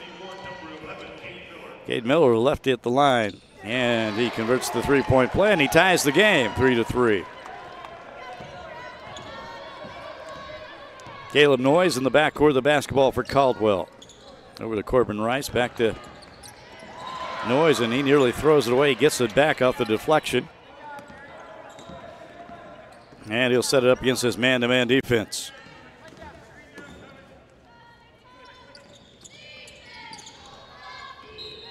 Dylan Smith and then Jude Stowe. Check that. That was Christian Ward there. Blue Jays will keep the ball. Dylan Smith here on the right side. Darian Holloway on him. Caleb Noyes trying to take Steele Walters to the baseline. This is out to the other side corner. Inside to Risley. Nice pass on the break toward the basket. Christian Ward with 3 points as he scores the field goal. It's 5-3. Caldwell back up on top by 2. Von Stoll, Darnell Holloway. This is where he's tough. Little turnaround's good. Darnell Holloway, the 6'4 senior, on the board for the first time in this game. He has 2, and the game tied 5-5. Two good basketball teams, two very competitive teams. See if it stays that way. Risley on the baseline. He is fouled. And Cade Miller will be whistled for that, his first personal. And Jalen Risley, the 6-foot senior, will go to the line to shoot 2 free throws, where he is 2 for 2 tonight. Or this afternoon, I should say. Early start here with the girls' third-place game. Started at noon. Risley now 3 for 3 from the line. He's got a good stroke.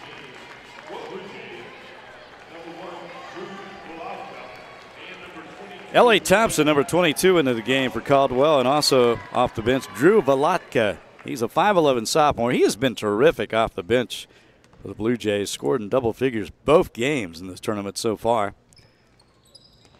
And perfect 4 for 4 at the line is Jalen Risley. He has 4 points. He has his team back up by 2.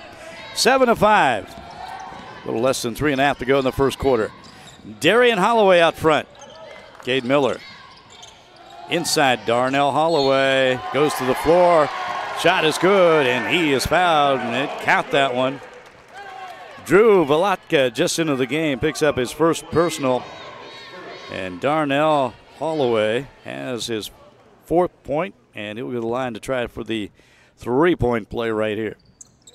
And got it to roll.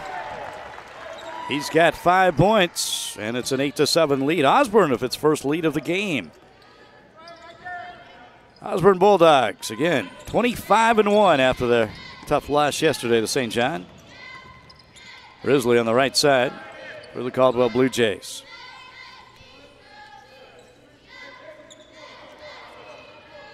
Osborne out of the Northern Plains League. Caldwell out of the South Central border. Two schools kind of on the opposite north and south ends of Kansas. Close to Osborne, close to Nebraska state line, and of course Caldwell are almost right on the Oklahoma state line. And we're going to have a traveling call, turnover, so Osborne gets the basketball back.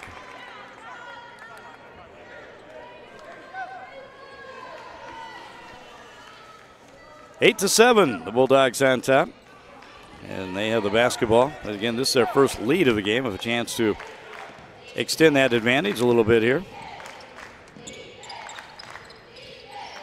Cade Miller inside, back out. The 3-point attempt from Von Stoll, not there. And the rebound comes down to Caldwell Blue Jays. Noise on the far side, brings it up. L.A. Thompson, the basketball now to Risley down low, back out.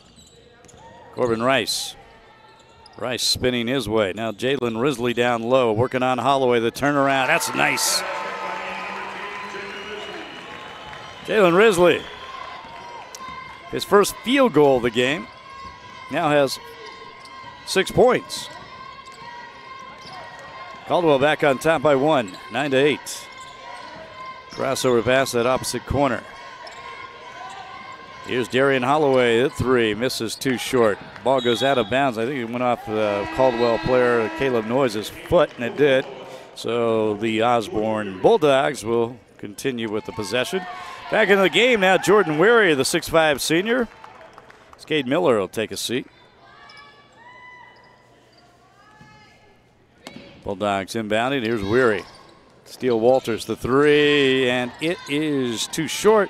However, Darnell Holloway with the rebound back to Walters, and Walters gets his man off his feet, and he's fouled. Here's the rebound from Holloway, and then the pass back as Steele Walters fouled, and he'll go to the line. Looking for his first points of the game. Steele Walters held pretty much in check by St. John yesterday, but he had a huge three-pointer that tied the game up late. Helped get that game to overtime. Grady Walters, Steele's brothers into the game now, number 2. Both the sons of the coaches, and both free throws are good. And Osborne back up top, 10-9. Uh-oh, we got a man wide open on the other end as they break the pressure. L.A. Thompson was the wide open man for Caldwell, and he hits the lay-in. Blue Jays back up by 1. So we're near the 1-minute mark here in the first quarter of play. This game for third place. The 1A state basketball tournament, United Wireless Arena in Dodge City. Steele Walters had a notion from the 3, not there. Puts it to the floor. Now, nice pass inside to Darnell Holloway off the glass and in. That was a beauty. Darnell Holloway now with 7 points. But what a great assist from Steele Walters. 12-11, under 1 minute to go. Caldwell with the basketball. Noyes trapped down low. Somehow gets it away to L.A. Thompson. Thompson up and in. L.A. Thompson, the 6-foot junior, he has 4 points. Back-to-back baskets for him. And the Blue Jays back up by 1 as we're back and forth here in Dodge, 13-12. Steele Walters nearly walked with the ball. Here's Weary. Darian Holloway back to Weary. Weary had a notion. Walters looking inside to Darnell Holloway. The quick one-handed turnaround, can't get the roll. And Caldwell for one final chance as they get the inbounds pass. Oh my, Caleb Noyes traveled with the basketball. Quick turnover, that's his second traveling call. And now it will be Osborne with a chance here for a final shot at the end of the first quarter. 13-12, Blue Jays on top of the Bulldogs.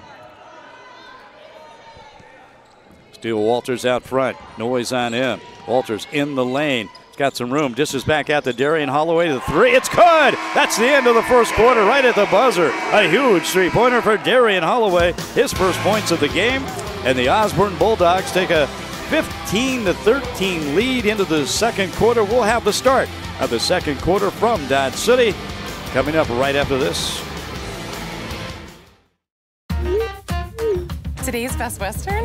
What does that mean? Today's Best Western? Over 4,200 hotels worldwide and a variety of hotel brands. It's vibrant, a feel of home, and a friendly hello. All with a refined glow. And with rewards points that never expire, you get free nights fast. Wow! Now stay 2 separate times and get a free night. Book now at bestwestern.com. For a true taste of the old Wild West, get the heck into Dodge. For entertainment at its best, get the heck into Dodge. Walk out on old Boot Hill, you can feel the spirit still, but you just won't know until you get the heck into Dodge. An exciting getaway is waiting for you in Dodge City. Big name entertainment, exciting sports action, and of course the history that made Dodge City famous. 'Cause there ain't no doubt about it, get the heck into Dodge. And back with the start of the second quarter of this third-place game of the 1A State Basketball Tournament in Dodge City United Wireless Arena. Leon Lebo with you on the broadcast. The Osborne Bulldogs now with their biggest lead of this game, leading 15-13. So we're just underway at the second quarter. Darian Holloway with a big 3 right at the buzzer. Jalen Risley, the nice move, the left-handed shot, working it nice to the basket. Jalen Risley has this game tied for Caldwell. He now has 8 points in the game. Risley, leading scorer for this Caldwell team, and been terrific in this tournament. Now on the other end, Darnell Holloway throws it away. That's a turnover. By the way, just 2 turnovers for Osborne in the first quarter, 3 for the Caldwell Blue Jays.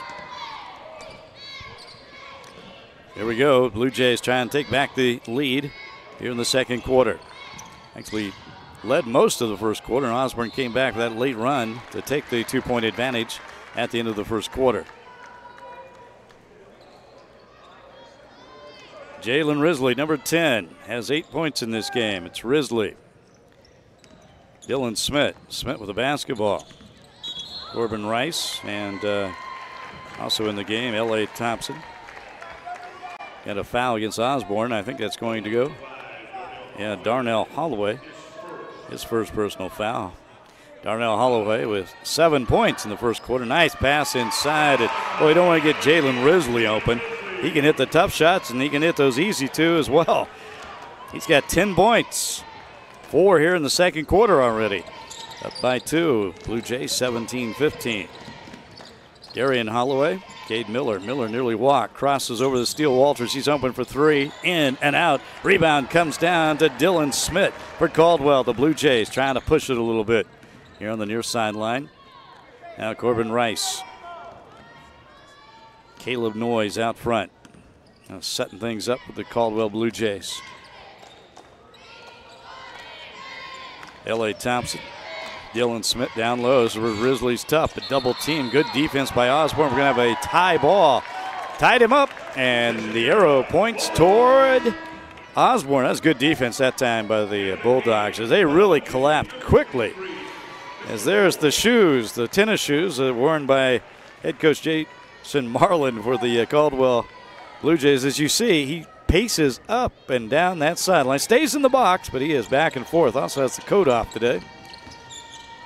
Trying to win third place, trying to take a trophy back home from Dodge City.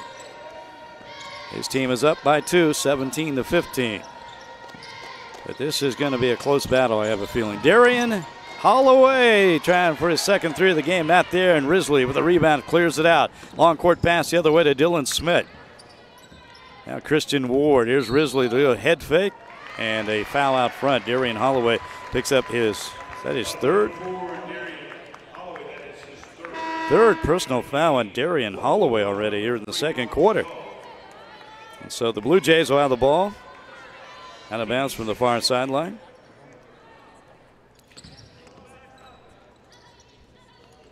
Dylan Smith. Corbin Rice with that basketball right now, and Christian Ward. And now we got a foul as Jason Risley fouled from behind by Cade Miller, his second. He did not care for that call, I don't think, but that's going to send Risley back to the line where he is 4 for 4. 1 and 1 for Jalen Risley, and he's still perfect. 5 for 5 now at the free throw line. 11 points in this game. Risley, again, who has been in double figures the entire state tournament, previous 2 games. And he's still perfect from the line, as he now has 12 points. 12 of his team's 19. It was just a little over 5 minutes to go in the first half of play here. Caldwell up with its biggest lead, 19-15. Nice pass down low to Darnell Holloway. Holloway now with 9 points in the game. His first 2 in the second quarter. Back to a 2-point lead for the Blue Jays. They have the basketball. Christian Ward. Dylan Smith here on the right side of the basketball. I was looking inside for Risley. Caleb Noyes. Noyes going to take it to the baseline. Little floater, a little too hard. Rebound comes down to Jordan Weary. The big man pulls it down, 6'5" senior. Out front, Steele Walters. Walters, good ball handler. Inside, Darnell Holloway. Boy, he's got that quick turnaround. That's nice. 11 points for Holloway. And he has this game tied 19-19. This is a good one, folks. For third place, Class 1A state basketball tournament in Dodge City. Christian Ward, Jalen Risley. He's going to take the little 15-footer right over Jordan Weary's head. And how about Risley? He's on fire in this game. He has 14 points in the first half. Have a kick ball, and so the Bulldogs from Osborne will retain the possession. Drew Volotka, number 1, back in the game for the Caldwell Blue Jays. Now checking in Grady Walters for Osborne. He's a 6-foot freshman. And his older brother Steele is a junior, the 5'9" junior. He's the point guard for this team. It's Jordan Weary. He's going to take the 3, and it's good! Jordan Weary, how about that? A big 3-pointer for Osborne. The Bulldogs take back a 1-point advantage, 22-21. 3.5 minutes to go here in the second quarter. Swing it to the left side corner. Caleb Noyes. Noyes back out to Risley. Jalen Risley. He's going to take a 3. Why not? He's been hitting everything else. This time, though, he misses. Rebound comes down to the Osborne Bulldogs. Steele Walters pushing it up. Breaks the pressure. Darnell Holloway in. Left side. Left-handed 3-pointer from Grady Walters, who just checked in. Grady, the freshman, hits the 3. And Osborne with its biggest lead, 25-21. 3 minutes to go in the first half. His dad must have sensed something there, putting Grady in, and he hits the 3 right away.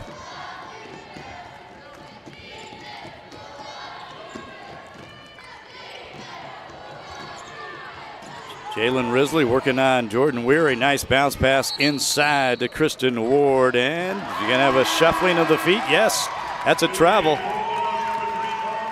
Turnover. As Osborne now with a little bit of momentum in this game. 25-21. Steele Walters to bring it up court.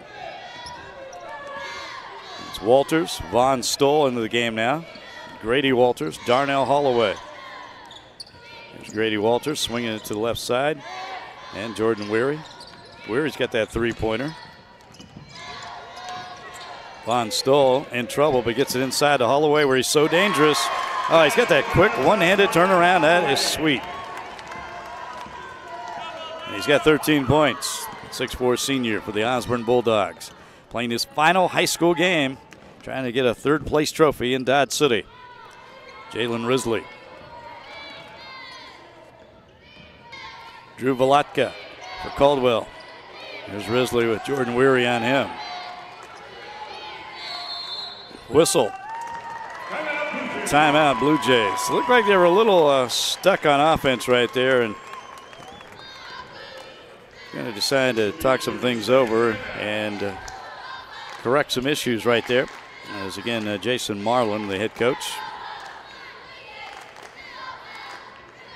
And there he is in the huddle. He wants a little more ball movement out of his team. They're kind of standing around that last possession. Again, Osborne with the big run here. The Bulldogs have taken a 6-point advantage, up 27-21 over Caldwell. Done a couple of three-pointers. Jordan Weary, Grady Walters. Walters coming off the bench, the freshman, a huge three.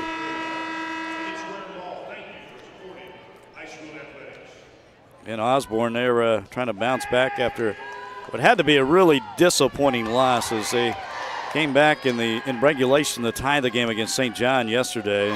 Looked like they were going to have a lot of momentum going into the OT, but boy, the St. John Tigers, Clint Kinneman, his team, were really tough, able to get to the free throw line. They were 7 of 10 from the line in OT yesterday. That was the difference as they knocked off Osborne, but despite the disappointment, the Bulldogs have come to play here today in the third-place game, leading Caldwell 27-21.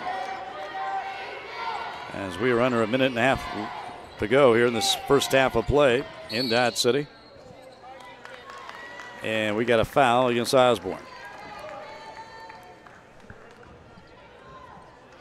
That's going to send Caleb Noyes to the line. Steele Walters picks up his second personal foul. Caleb Noyes looking for his first points of the game. And doesn't get it, misses the front end of the 1-and-1. And Steele Walters comes up the ball out front, pushes up quickly for Osborne. Good ball handler between the legs, and he is fouled out front. I think Risley got it. Steele Walters very quick. Let's check that. Caleb Noyes picks up the foul, first foul. Inside Holloway. Holloway the turnaround and the fake, and the shot is good.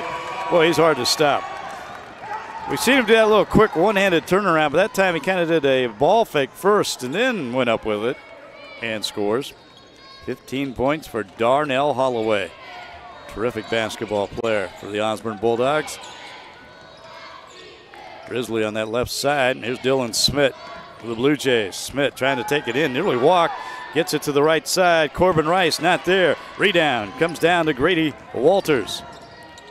He gets it off over to Steele Walters. Steele crosses over in the lane. Double team, looking for help. Gets it to Holloway. Darnell Holloway in the lane, and he is fouled. They counted it. That counts. An and one for Darnell Holloway.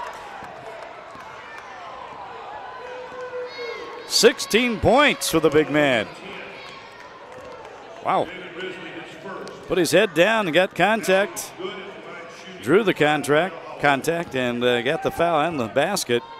He'll try for his second and one completion here in this basketball game.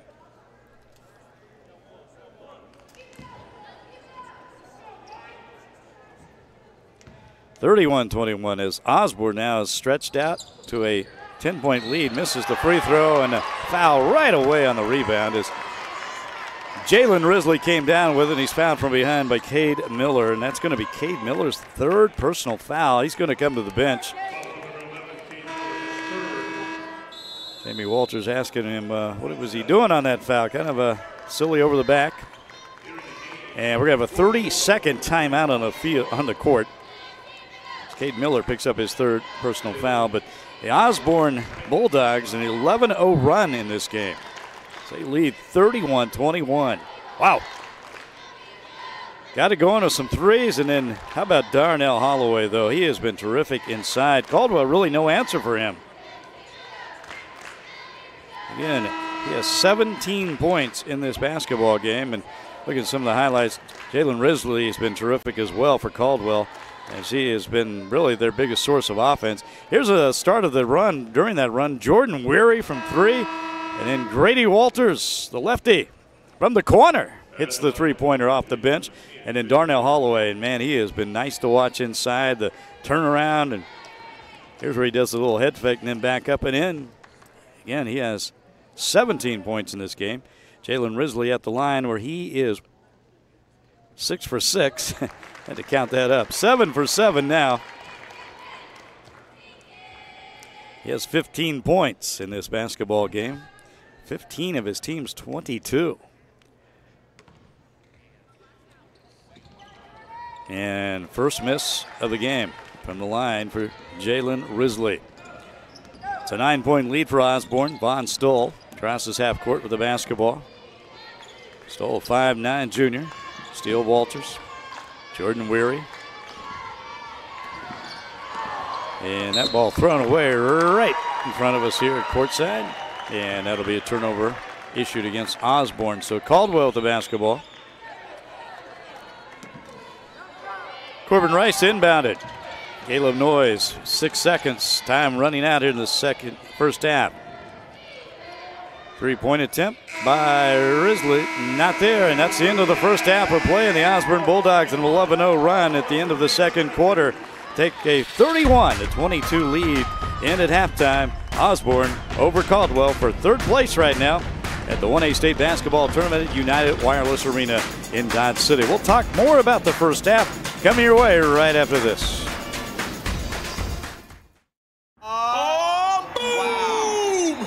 Let me ask you a question.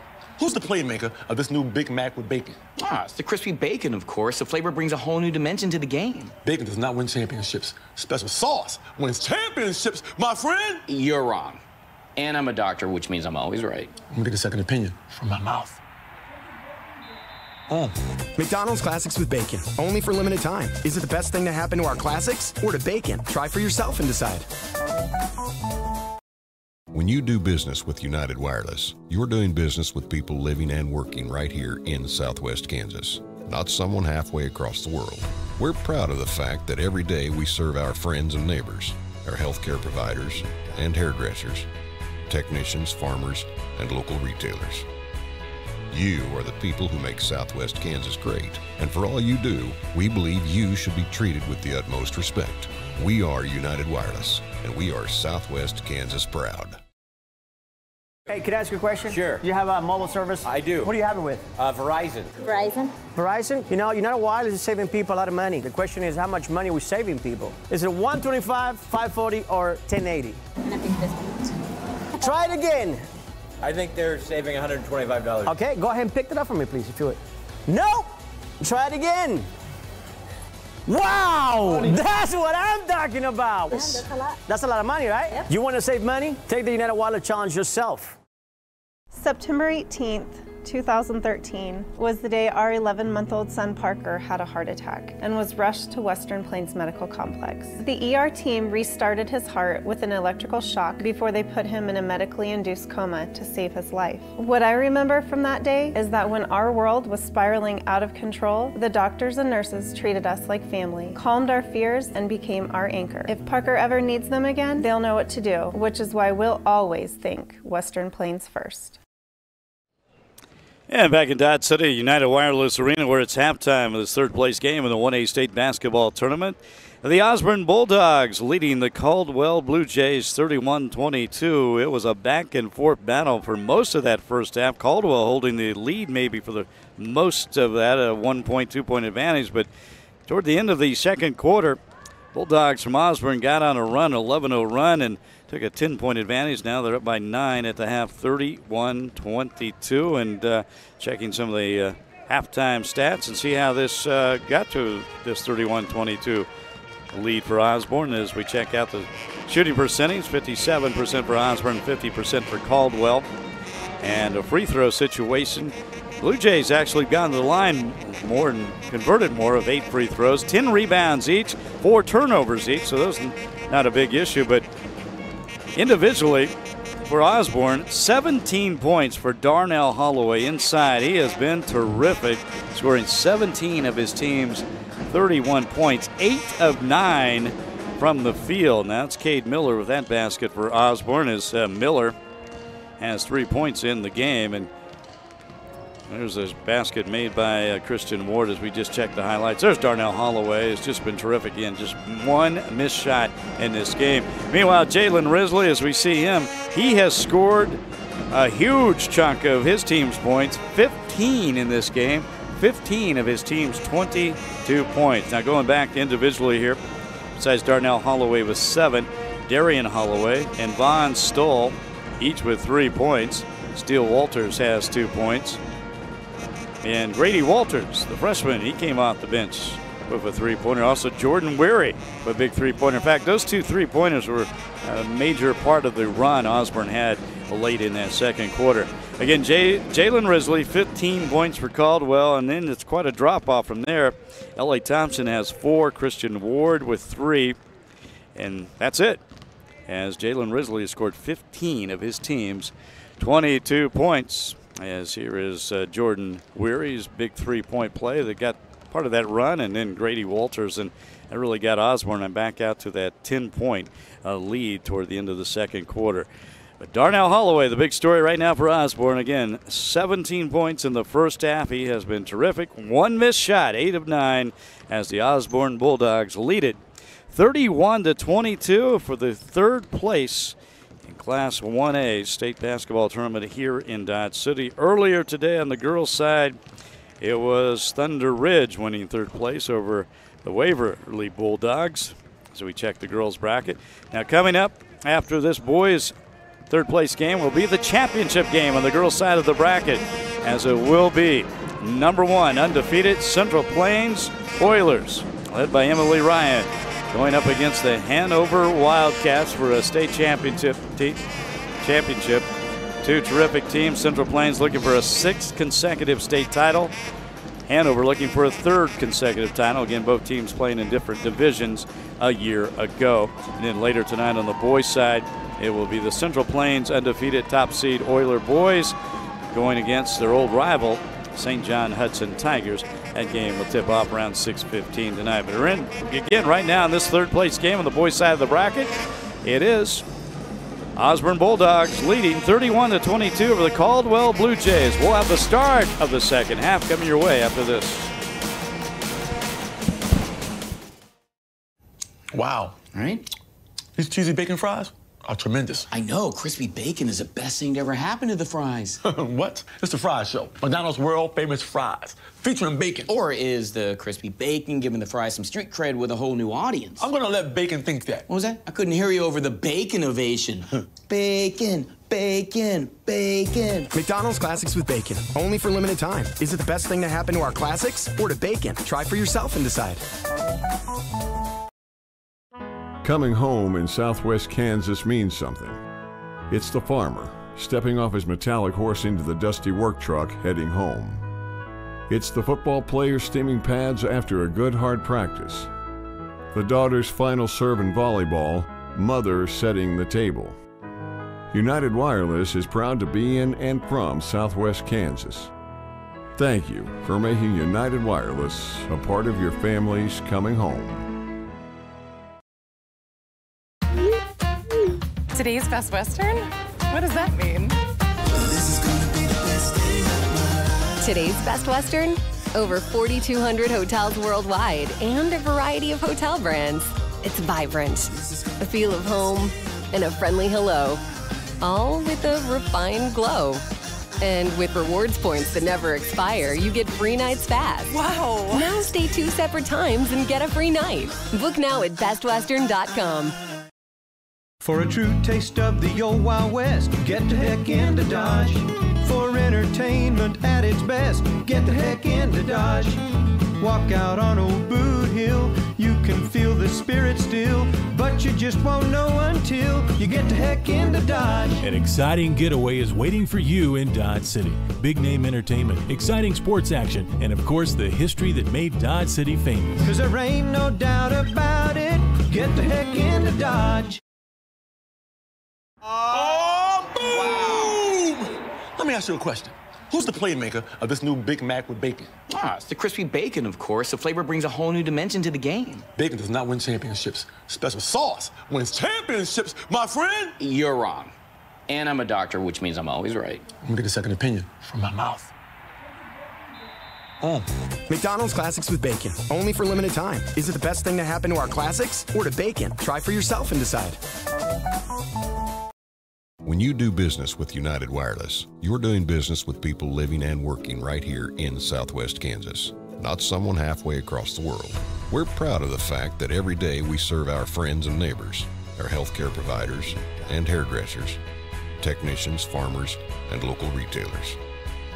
You are the people who make Southwest Kansas great, and for all you do, we believe you should be treated with the utmost respect. We are United Wireless, and we are Southwest Kansas proud. Back at beautiful United Wireless Arena in Dodge City, it is the third place game, Class 1A state basketball tournament on the boys' side of the bracket. The Osborne Bulldogs leading the Caldwell Blue Jays at halftime, 31-22, as they're about ready for the start of the second half. Again, the Osborne Bulldogs, they came into this tournament undefeated and lost yesterday in the semifinals to St. John Hudson in overtime, 43-37. And dropping into the third place game today, going against the Caldwell Blue Jays, who played a competitive game against top seed Central Plains before falling by 18, as we are ready for some basketball in Dodge City. Second half action getting underway. Caldwell Blue Jays will have the first possession as we begin the second half. And this was a tight first half, back and forth. Blue Jays led by 1 most of the way. And Osborne, though, got hot late. A couple big three-pointers late in the second quarter. Stretched out a lead to double digits. Now start the second half with this 31-22 lead. Here we go. As Caldwell Blue Jays with the basketball. Caleb Noyes, Risley out front. Jalen Risley, number 10. He has scored 15 of his team's points inside, and Christian Ward got his man off his feet, draws the foul. He'll go to the line to shoot 2.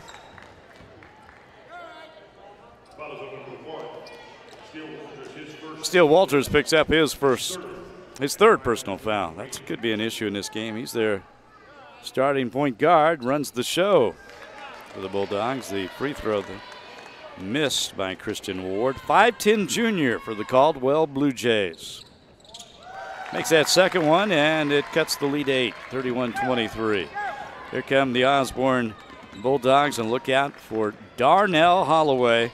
He's only missed 1 shot, 8 of 9. He's got 17 points. He's number 5.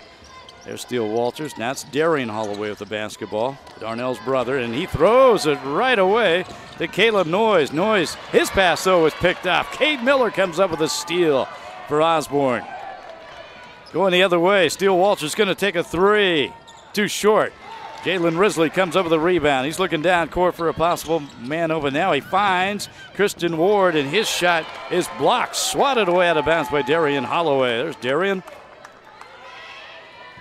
Darian, a junior. He'll be back next year for Osborne. There's the block. Actually, he did not. There, he got it. There it is.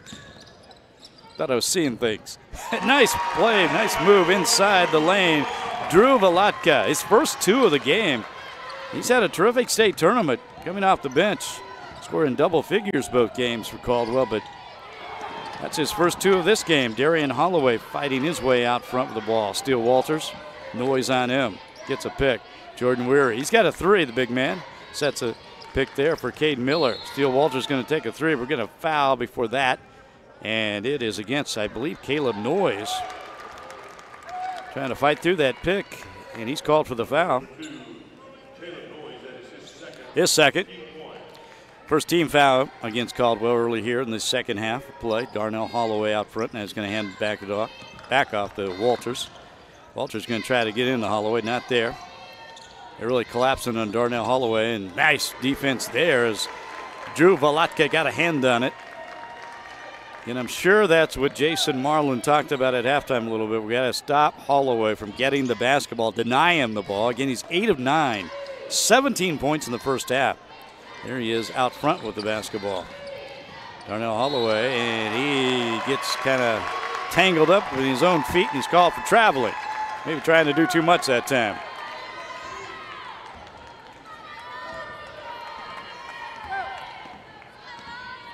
(31-25) Osborne on top. The Bulldogs have yet to score. So it's a 3-0 run for Caldwell. Here's a three-pointer. Nothing. Corbin Rice throwing up an air ball that time.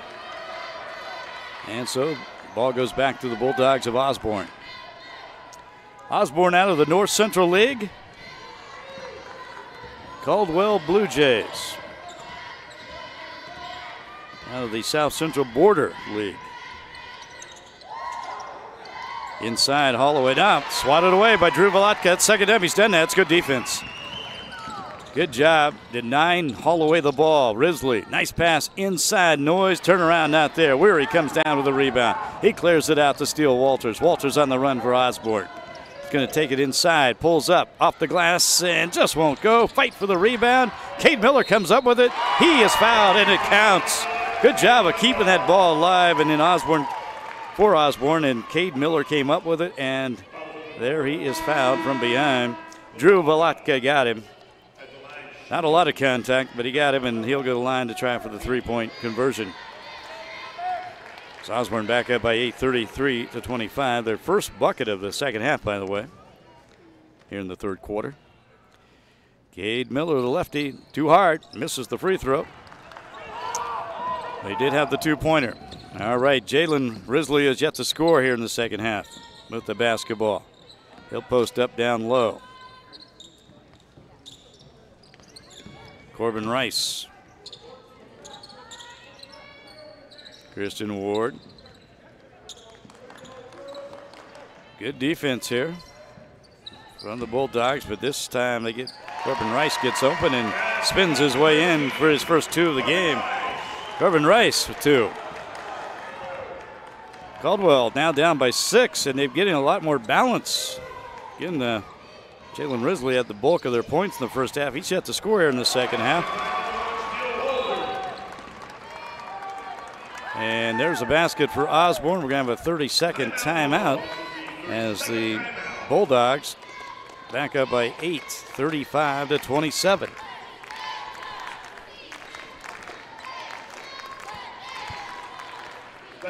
Osborne Bulldogs. There's Jason Marlowe. There's some Osborne fans trying to, the winner of this game takes home third place here at the Class 1A State Basketball Championship.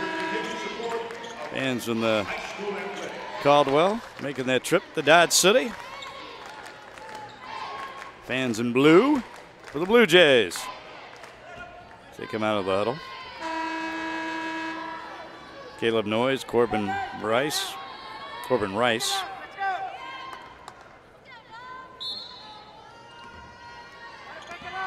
And Jalen Risley. Here we go. Caldwell down by 8 with the basketball. Also on the court, L.A. Thompson, number 22. Nice pass on the baseline. Thompson can't handle it, but gets it back out to Risley, the three. No good. Rims out. Rebound comes down to Darian Holloway for Osborne. Bulldogs with the 8-point advantage and the basketball.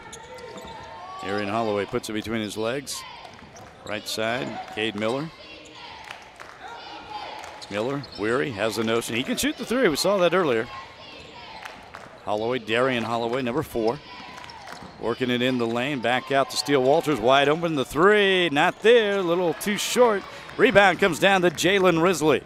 Risley pushes up for the Blue Jays. He's dangerous as he takes it to the hoop and in his first 2 of the second half, and he has 17 points in this game. Good basketball player, Jalen Risley for the Caldwell Blue Jays. Cuts that lead back to 6, 35-29. Walters puts his head down. He's going to be called for the charge. Caleb Noyes picks it up. Steele Walters has 4 personal fouls. Wow. He fouled out of last night's game as well. Now he's in foul trouble here as he takes a seat next to his dad on the bench. 35-29, Osborne on top by 6. L.A. Thompson out front, he throws it away. Picked out by Cade Miller, and Miller has it knocked from behind and out of bounds, and Osborne will retain the possession. Good hustle from behind though by Thompson for Caldwell.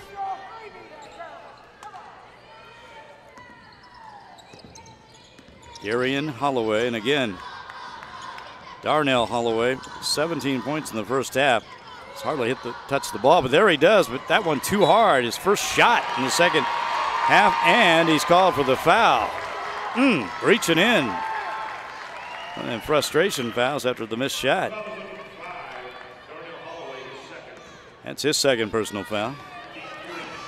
Osborne Bulldogs probably want to get Holloway a little more active on the offense, but give it up to the Caldwell defense. They certainly had something designed at halftime to deny him the basketball. That was his first shot in the second half here. Under 3 minutes to go in the third. Risley, too hard. How about that? Drew Volotka doing a good job keeping the ball alive. Bulldogs come up with it, though. Von Stoll on the far side. He's in trouble trying to get rid of it. Loses it out of bounds, and it'll be off Caldwell, so Osborne will keep it. But Blue Jays playing some terrific defense, trapping over there. Nearly came up with the turnover. Jordan Weary, the 3, not there. Rebound comes down to Jalen Risley. Risley out to Corbin Rice. Rice, nobody guarding him.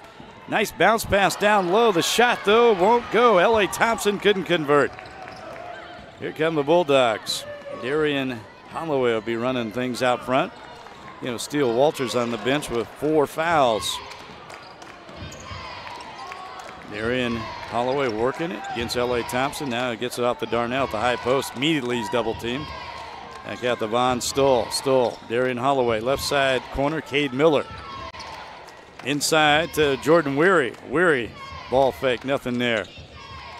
Well, they're doing a good job of collapsing down low, and now they come up with a steal. Blue Jays, Caldwell playing some good defense right now. This got them back in this game. Risley on the other end. Working on Weary. Pulls up in 15 and gets the roll.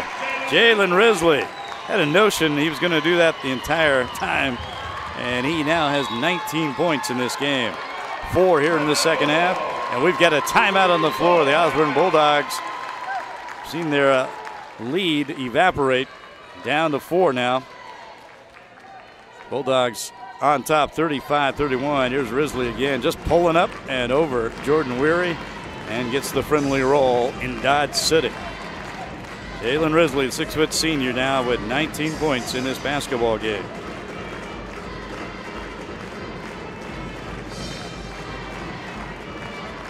Might have to double check that. I may be shortchanging him here.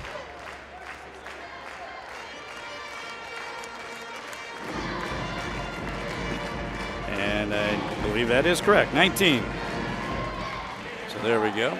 As we take our tour around the arena for all the fans who they get on TV and then they get to see themselves on the big screen. Some like that, some don't.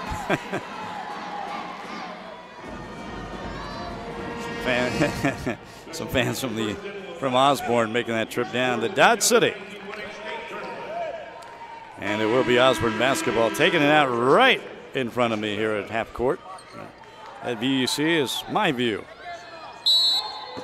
Cade Miller inbounds it to Darian Holloway. Again, Holloway running things out front with Steele Walters on the bench with 4 fouls. Immediately they go inside the big guy, Jordan Weary, and Weary is fouled. That foul against L.A. Thompson is first personal. Bulldogs inbounded on the baseline. Cade Miller, now they get out the Von Stoll. Darian Holloway for three. That's going to be off the left side of the rim, no good. Rebound comes down to Jalen Risley. Risley with the ball in his hands, always dangerous. Now he gets off to L.A. Thompson. Corbin Rice. Drew Volatka and in the lane. That's Risley, and Risley misses that shot, and Weary clears it out for Osborne. Under a minute to go here in the third quarter. 35-31, Osborne on top. They led by 9 at the half. They've led the entire third quarter. Nice move by Weary, but can't get the basket to fall. Rebound comes down to Risley. Long court pass the other way. And that is Drew Volatka, and he's fouled. It counts. What a pass from Risley. What a basket from Volatka as he goes up and hangs and off the glass and in, and he's fouled. And that foul is against Darian Holloway, his fourth personal.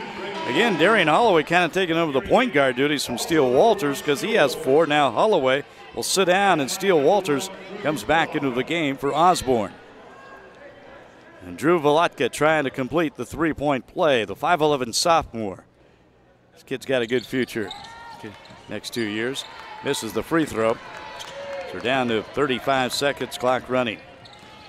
Osborne's lead has been cut to 2, 35-33. Steele Walters out front, getting a high ball screen from Cade Miller. Now kills his dribble.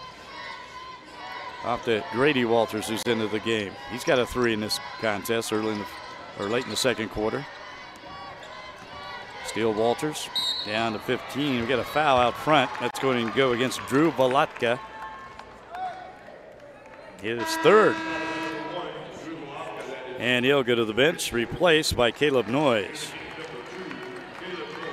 Drew Volatka had a big 2 just moments ago to get his team within 2. All right, Osborne Bulldogs see they probably take it down to the final shot here. Under 10 seconds to go. Steele Walters with the screen. In trouble a little bit, backs it out. Now tries to throw it down low, but it's picked out by Risley, and that's going to be the end of the third quarter of play. As the Osborne Bulldogs still in the lead, but the Caldwell Blue Jays of a rally. It's just a 2-point game. Osborne up on Caldwell 35-33 for third place in the state 1A tournament. We're back with the fourth quarter right after this. Hey, can I ask you a question? Sure. Do you have a mobile service? I do. What do you have it with? Verizon. Verizon. Verizon? You know wireless is saving people a lot of money. The question is how much money we're saving people. Is it 125, 540, or 1080? And I think this one. Try it again. I think they're saving $125. Okay, go ahead and pick it up for me, please, if you would. No! Try it again. Wow! That's what I'm talking about. Yeah, that's a lot. That's a lot of money, right? Yep. You want to save money? Take the United Wireless Challenge yourself. September 18th, 2013 was the day our 11-month-old son Parker had a heart attack and was rushed to Western Plains Medical Complex. The ER team restarted his heart with an electrical shock before they put him in a medically induced coma to save his life. What I remember from that day is that when our world was spiraling out of control, the doctors and nurses treated us like family, calmed our fears, and became our anchor. If Parker ever needs them again, they'll know what to do, which is why we'll always think Western Plains first. And back to United Wireless Arena, the fourth quarter is underway. The Osborne Bulldogs have a 35-33 lead on the Caldwell Blue Jays, and it will be the Bulldogs with the first possession here to start the fourth quarter. Bulldogs in a little foul trouble. They led by 9 at half. Steele Walters, Darian Holloway both with 4. There's Steele Walters in the lineup. He runs the show out front. Von Stoll takes it in the lane. Nice dish off to Darnell Holloway, and we have a foul, I think, before the shot. Again, Darnell Holloway, 17 points in this game, but all in the first half, has not scored. Here in the second, Christian Ward with the foul before the shot for Caldwell. That's his second. Steele Walters inbounding on the baseline for the Bulldogs. Here's Cade Miller. Miller, the lefty, gets his man off his feet. Back to Walters for 3. Not there. Rims in and out. Jalen Risley. He's doing it all. Again, 19 points for Risley. Pulls down that rebound for Caldwell. They're looking for him inside. He's got the ball. Cade Miller on him. Back outside to Corbin Rice. Caleb Noyes sets it back up against the man-to-man defense. trying to tie or take the lead. Inside to Kristen Ward. We got a foul on the floor. Foul before the shot. I guess Grady Walters, there he is. Grady, the freshman. His first personal foul, and it will be Blue Jays basketball still. Corbin Rice will inbound it, gets it inside to Risley. Risley showing some good hands there, just making that catch and keeping the ball from going out of bounds. Looking inside, there's Risley popping outside. Cade Miller on him. Corbin Rice. Kristen Ward. Risley inside. Corbin Rice, and he's going to be called for traveling. Turnover Caldwell. In the Osborne Bulldogs recap, went on an 11-0 run toward the end of the second quarter to take a 9-point lead in at halftime. They have led the entire second half, but Blue Jays come back to take this to cut it within 2, and now we got a foul out front as Caleb Noyes runs in to steal Walters. That's going to be his third personal. Caldwell outscored Osborne 11-4 in that third quarter, so the Bulldogs really have gone cold here in the second half. Just 4 points in the third quarter.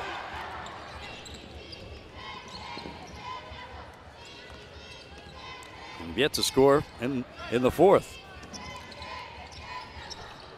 Actually, have no score period here in the fourth quarter. It's got another foul. I think he's kind of getting a little sluggish with the foul. He's going to have a 1-and-1. It's going to be Darnell Holloway going to the line.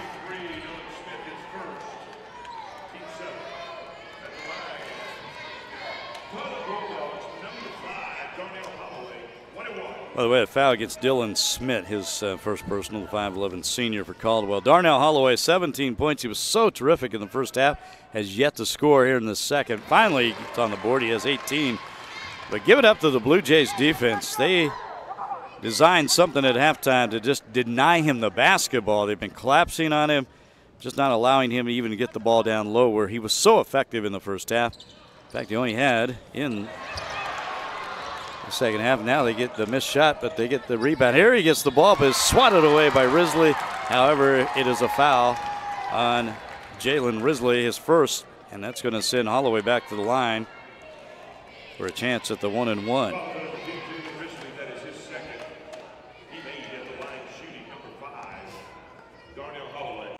Now, Darnell Holloway has only got one shot off in the second half.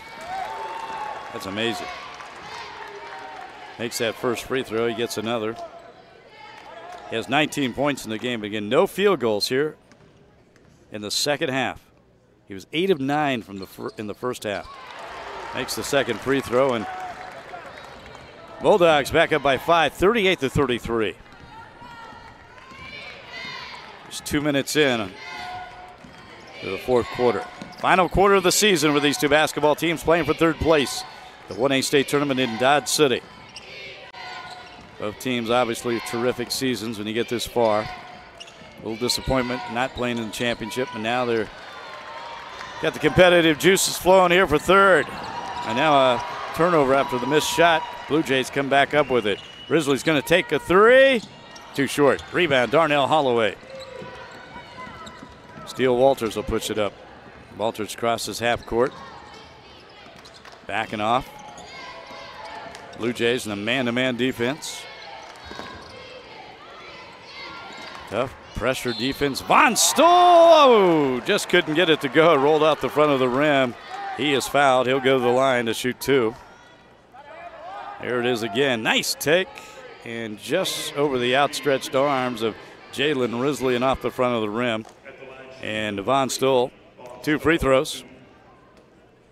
He has yet to score in this game. And still looking for his first points. Drew Volotka, number 1, back into the game for Caldwell, along with Christian Ward. Christian Ward sits down, I should say. And Von Stoll finally on the board. And Osborne back up by 6, 39-33. Even though the Bulldogs have had difficulty scoring here in the second half, they have maintained a lead, never have trailed. Blue Jays unable to take advantage of that drought. The Caldwell has played great defense, so we'll say that. Ball knocked out of bounds. There's good defense by the Osborne Bulldogs. They knock it out. And it will be Caldwell basketball. Off, out of bounds on the baseline. Rice to throw it in. Dylan Smith back to Rice. Drew Valatka. 5 minutes ago in this basketball game. In the season, third place in Dodge City. Later tonight for the championship on the boys' side, it'll be Central Plains against St. John. Oilers looking for their second consecutive state championship. Looking to stay undefeated. Air ball, Risley. Rare bad shot by Jalen Risley. Nothing there that time on that possession for Caldwell. Osborne Bulldogs holding on to a 6-point lead. Trying to get that ball in the Darnell Holloway somehow, but here's Cade Miller from 15. Not there. Rebound comes down to Jalen Risley, and he has been terrific on the boards. Risley now with 10 rebounds in this game. He's got the double-double, 19 points. And that rebound comes down to Steele Walters, 5'9" junior for Osborne. Boy, Caldwell has played great defense, done a terrific job of stifling the Bulldogs, but they have yet to score themselves. On the other end, still not scoring. Boy, Corbin Rice just could not get the breakaway, lay up the fall. That's got to be frustrating. On the other end for Osborne, Steele Walters can handle that ball. Gets it off to Darnell Holloway for some help. Walters looking inside. There's Holloway. Swatted away. Risley comes up with a rebound. Man falls down. He's going to the hoop for easy, too. Defender fell down, and Risley just had a clear path to the basket. He's now got 21 points. And we got a 30-second timeout on the court. Called by Osborne. Jamie Walters wants to talk it over. Again, his team is up 39-35. As here it is, there's the replay. That was Cade Miller going tumbling down, and that provided an easy path to the basket for Jalen Risley, again, who has 21 points in this game. 21 of his team's 35. And once again, talk about how this game has gone in the second half. Caldwell's just done a terrific job on defense, as they have allowed just 8 points. Caldwell has scored here in the second half. But the Blue Jays unable to capitalize. They have trailed the entire second half, down by 4. And the reason they have played good defense, they have denied Darnell Holloway the basketball. Again, 17 points for Holloway in the first half, 8 of 9, and he's only taken 1 shot here in the second half, where he's 0 for 1. He does have 3 free throws, but wow, there he is with the basketball, but that's way too far from the hoop. Nearly throws it away. Cade Miller recovers. Now Cade Miller does throw it away. Drew Valatka picks it off. Oh, going the other way, and Risley, he throws it right back into Osborne's hands. Von Stoll, and then Stoll nearly lost the ball, knocked out of bounds. A little sloppy on by both teams here. 2:42 left to go in the fourth. Winner takes home the third place trophy. Walters out front. Uh-oh. And wow, Darian Holloway is fouled, but I tell you what, Darnell Holloway could have been called for that. He stuck out his hip on the pick. I was kind of surprised they didn't whistle him. Officials look for that. He was setting a high ball screen and was not stationary, but Darian Holloway will go to the line. He only has 3 points in this game. A 3-pointer earlier. But he makes that one, has his team back up by 5, 40-35. And talking about Caldwell's defense, got to give it up to Osborne too. They've done a terrific job of holding down the Blue Jays. Well, Jalen Risley had that big first half of 15. He has 6 in the second. So both teams doing a great job of holding down the other team's leading scorer here in the second half. So it's back to a 6-point advantage for Osborne. 41-35, 2:20 to go. Risley fires it inside. Nice pass and the finish by Corbin Rice. His 4th point of the game, and that makes it a 4-point game. 41-37, and quickly a timeout on the court. There's the Blue Jays with the called timeout. Here it is. Nice pass inside. Nice catch as well by Corbin Rice with the easy 2. And Caldwell Blue Jays hanging around. Boy, these are 2 evenly matched teams. It's really back and forth in the first half. Close 1-point game. So Osborne got on that run at the end of the second quarter. Take a 9-point advantage at halftime. And then the Bulldogs able to manage the lead, maintain a lead the entire second half. Caldwell's got within 2, but right now trailing by 4, 41-37. The Osborne Bulldogs 25-1 after losing yesterday in the semifinals against St. John. Again, they lost in overtime. And meanwhile, the Caldwell Blue Jays losing the top seed undefeated Central Plains. Lost by 18 in that game. Central Plains coming up later against St. John Hudson for the championship of the Class 1A state basketball tournament here in Dodge City. Earlier today, 3rd place, it was Thunder Ridge of Kensington defeating Waverly for 3rd place. And then coming up after this game will be the girls' championship game, as it will be Central Plains, the 27-0 Oilers, looking for their 111th straight win as they take on a very good team, though, from Hanover Wildcats.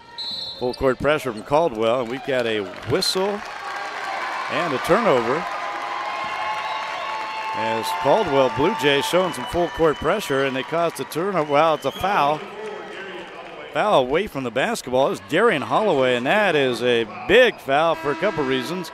Turn the ball over, and he's out of the game with 5 fouls. So he takes a seat on the bench. He's out of the game. Season's over for Darian.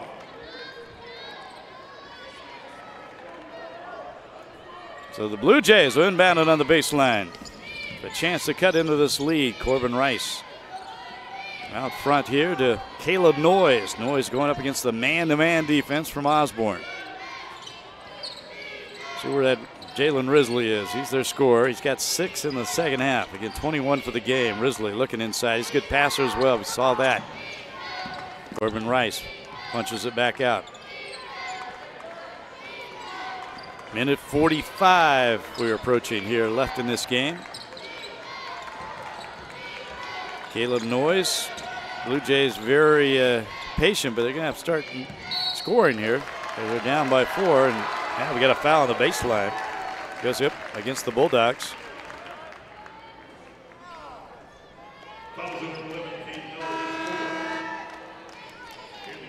It's foul against Cade Miller, and that will be Cade Miller's 4th personal foul.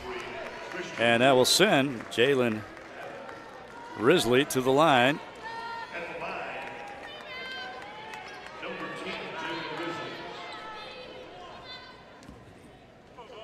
Shoot the free throws, and obviously important at this stage of the game. Down by 4, just a minute 36 left. And Risley has only missed 1 free throw in this game. 7 of 8. He has a chance to cut that lead to 2. Now with 22 points in the game. 23 if he makes both free throws. And it is a 2-point game. Osborne up by 2, 41-39 with the basketball. And quickly Risley fouls Steele Walters over on the far side. And Steele Walters will go to the line. He'll shoot the free throws. Risley picks up his 3rd personal. Again, minute 32 left to go in the game. 2-shot foul for Steele Walters, and he makes the first. Only his 3rd point of the game. He is now 3 for 3 at the line. No field goals for Steele Walters. Caleb Noyes, he checks into the game as Christian Ward goes to the bench for Caldwell. And perfect Steele Walters. It's 4 for 4. 4 points for him, and Osborne up by 4. Minute 26 left to go in the game. Clock running. Risley inside. Rice trying to penetrate this Osborne defense, but the Bulldogs have been tough here in the second half. Now Risley's going to pull up from 18. Not there. Darnell Holloway, the one-handed grab and the rebound, and he's fouled by Caleb Noyes. Jason Marlin on the sideline there thought that was a tie ball. So did Noyes. He's grabbing the ball, but they called him for the reach-in foul. That's his fourth personal. There's Jason Marlin. Again, burns a lot of energy on that sideline. Rarely sits down. Darnell Holloway, who only has 3 points in the second half, 20 for the game, but they have really shut him down. Thanks to the free throw, but he's only had one field goal attempt in the second half. That is amazing. They've done a terrific job of denying him the basketball. So he had 17 points in that first half. Misses the second free throw. Volotka comes out of there with a rebound. Caldwell fans wanted a foul. Risley running it down the court, and he is fouled on his way to the basket. 1:02 left. Plenty of time in this game, two-possession game. And Darnell Holloway picked up the foul, his third, and Jason Marlin wants a timeout. Timeout Caldwell. Blue Jays trying to fight their way back in this game. Not a lot of time left, 1:02, but plenty of time to come back from a 5-point deficit. 2-point or a two-possession game. Jason Harlan spending this timeout talking to the official. Of course, he's got a pretty experienced assistant coach who's drawing up some plans in the huddle there. That is Randy Sawyer, his assistant. Randy used to be the head coach at Caldwell years ago, and so he knows what he's doing. It's like having two head coaches over there. And Jason Marlin doing some politicking with the officials. Randy Sawyer giving some instructions in the huddle. Osborne Bulldogs holding on to that 44-39 lead. They've led the entire second half. Caldwell's gotten within 2. Hey, a little sleepy over there. Got an exciting 5 seconds. Now she saw herself on the. Yeah, that's great. Oh, that's good stuff. Go fight, win, Blue Jays, huh? All right, we come back out. It's been a while, it seems like, but yes, Jalen Risley will be at the line shooting free throws. Has a chance to cut that lead back to 2. No time running off the clock. And he is really tough at the line.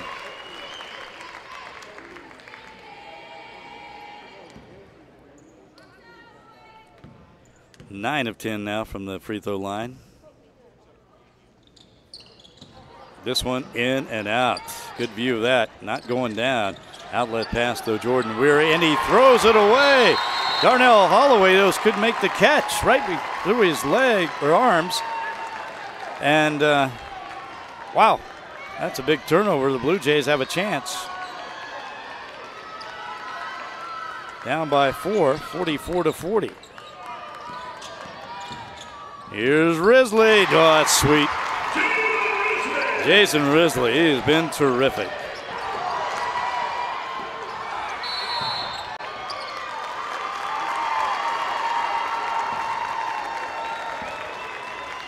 $27 points now for Jalen Risley, and Osborne in trouble in the backcourt. They call the 30-second timeout. Jamie Walters wants to talk it over. Here he is, just a little pull-up right over the outstretched arms of Darnell Holloway. Jalen Risley, how about that? Man, we got a good one here for third place. Osborne trying to hang on. The Bulldogs up by 2, 44-42. There's the wife and the Jamie Walters, the mother of Steele and Grady Walters. The Osborne Bulldog basketball team staying at the same hotel as the broadcast crew here in Dodge City, the Best Western North Edge. Again, both Best Western Hotels, the official tournament sponsor, hotel sponsor for the Class 1A state tournament in Dodge City. And being around some of these Osborne players, really some fine young men. Nice team, nice guys, and trying to take home third place here, hold on to a 2-point advantage. But how about the Caldwell Blue Jays? Of course, going to foul right away out front. There's 40 seconds left. We'll walk it the other way. They may have found the wrong man, though. It's going to be Steele Walters to the line. He's 4 for 4. Osborne up 44-42. And 40.4 seconds left. Steele Walters is has a steel trap at the line. 5 for 5. Drew Volotka back into the game, along with Christian Ward for Caldwell. Osborne back up by 3. Steele Walters doesn't miss. 6 for 6 at the line. He has 6 points. Here's Risley out front. Now he loses the basketball. It's a big turnover. Cade Miller picks it up.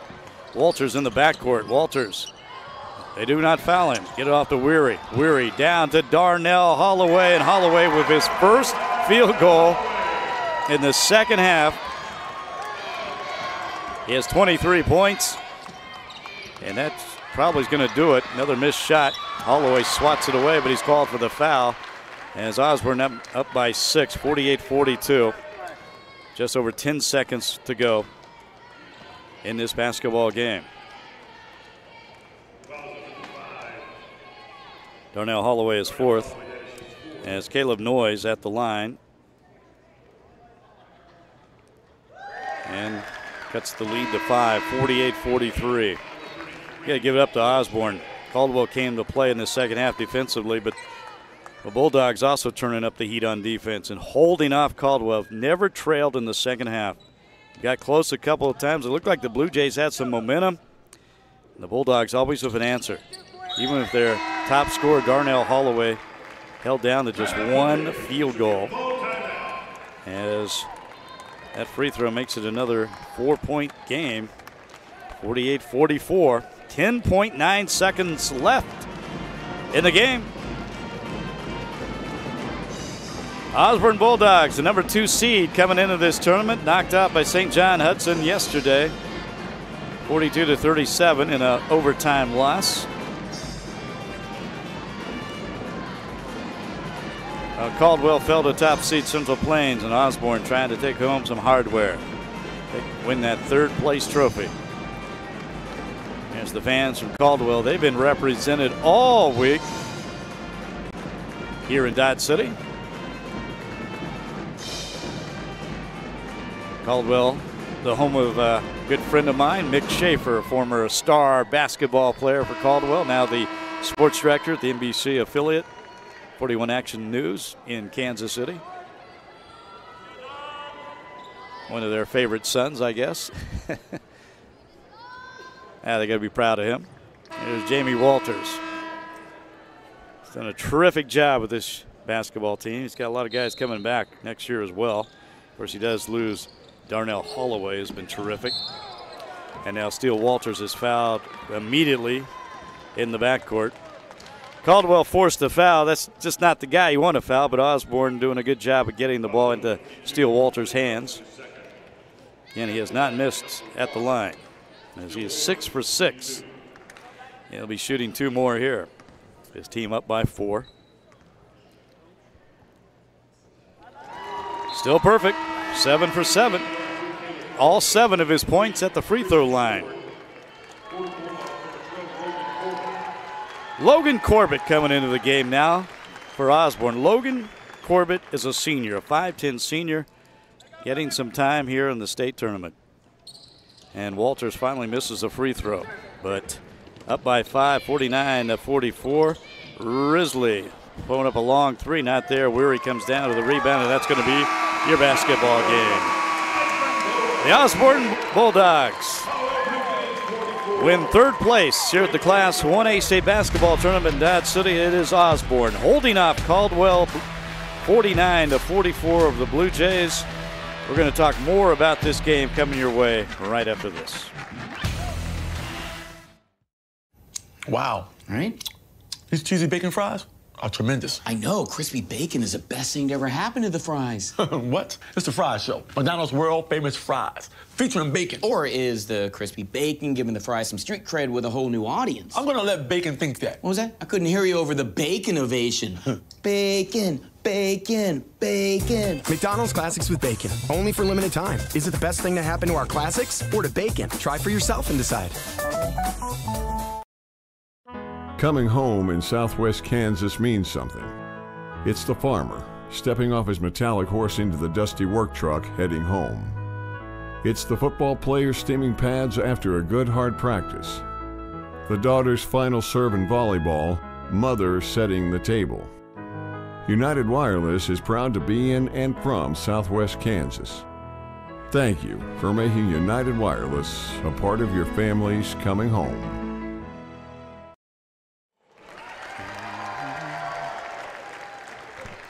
And back here at United Wireless Arena in Dodge City, where the Osborne Bulldogs have just defeated the Caldwell Blue Jays for third place in the Class 1A tournament. 49-44, a defensive battle in the second half.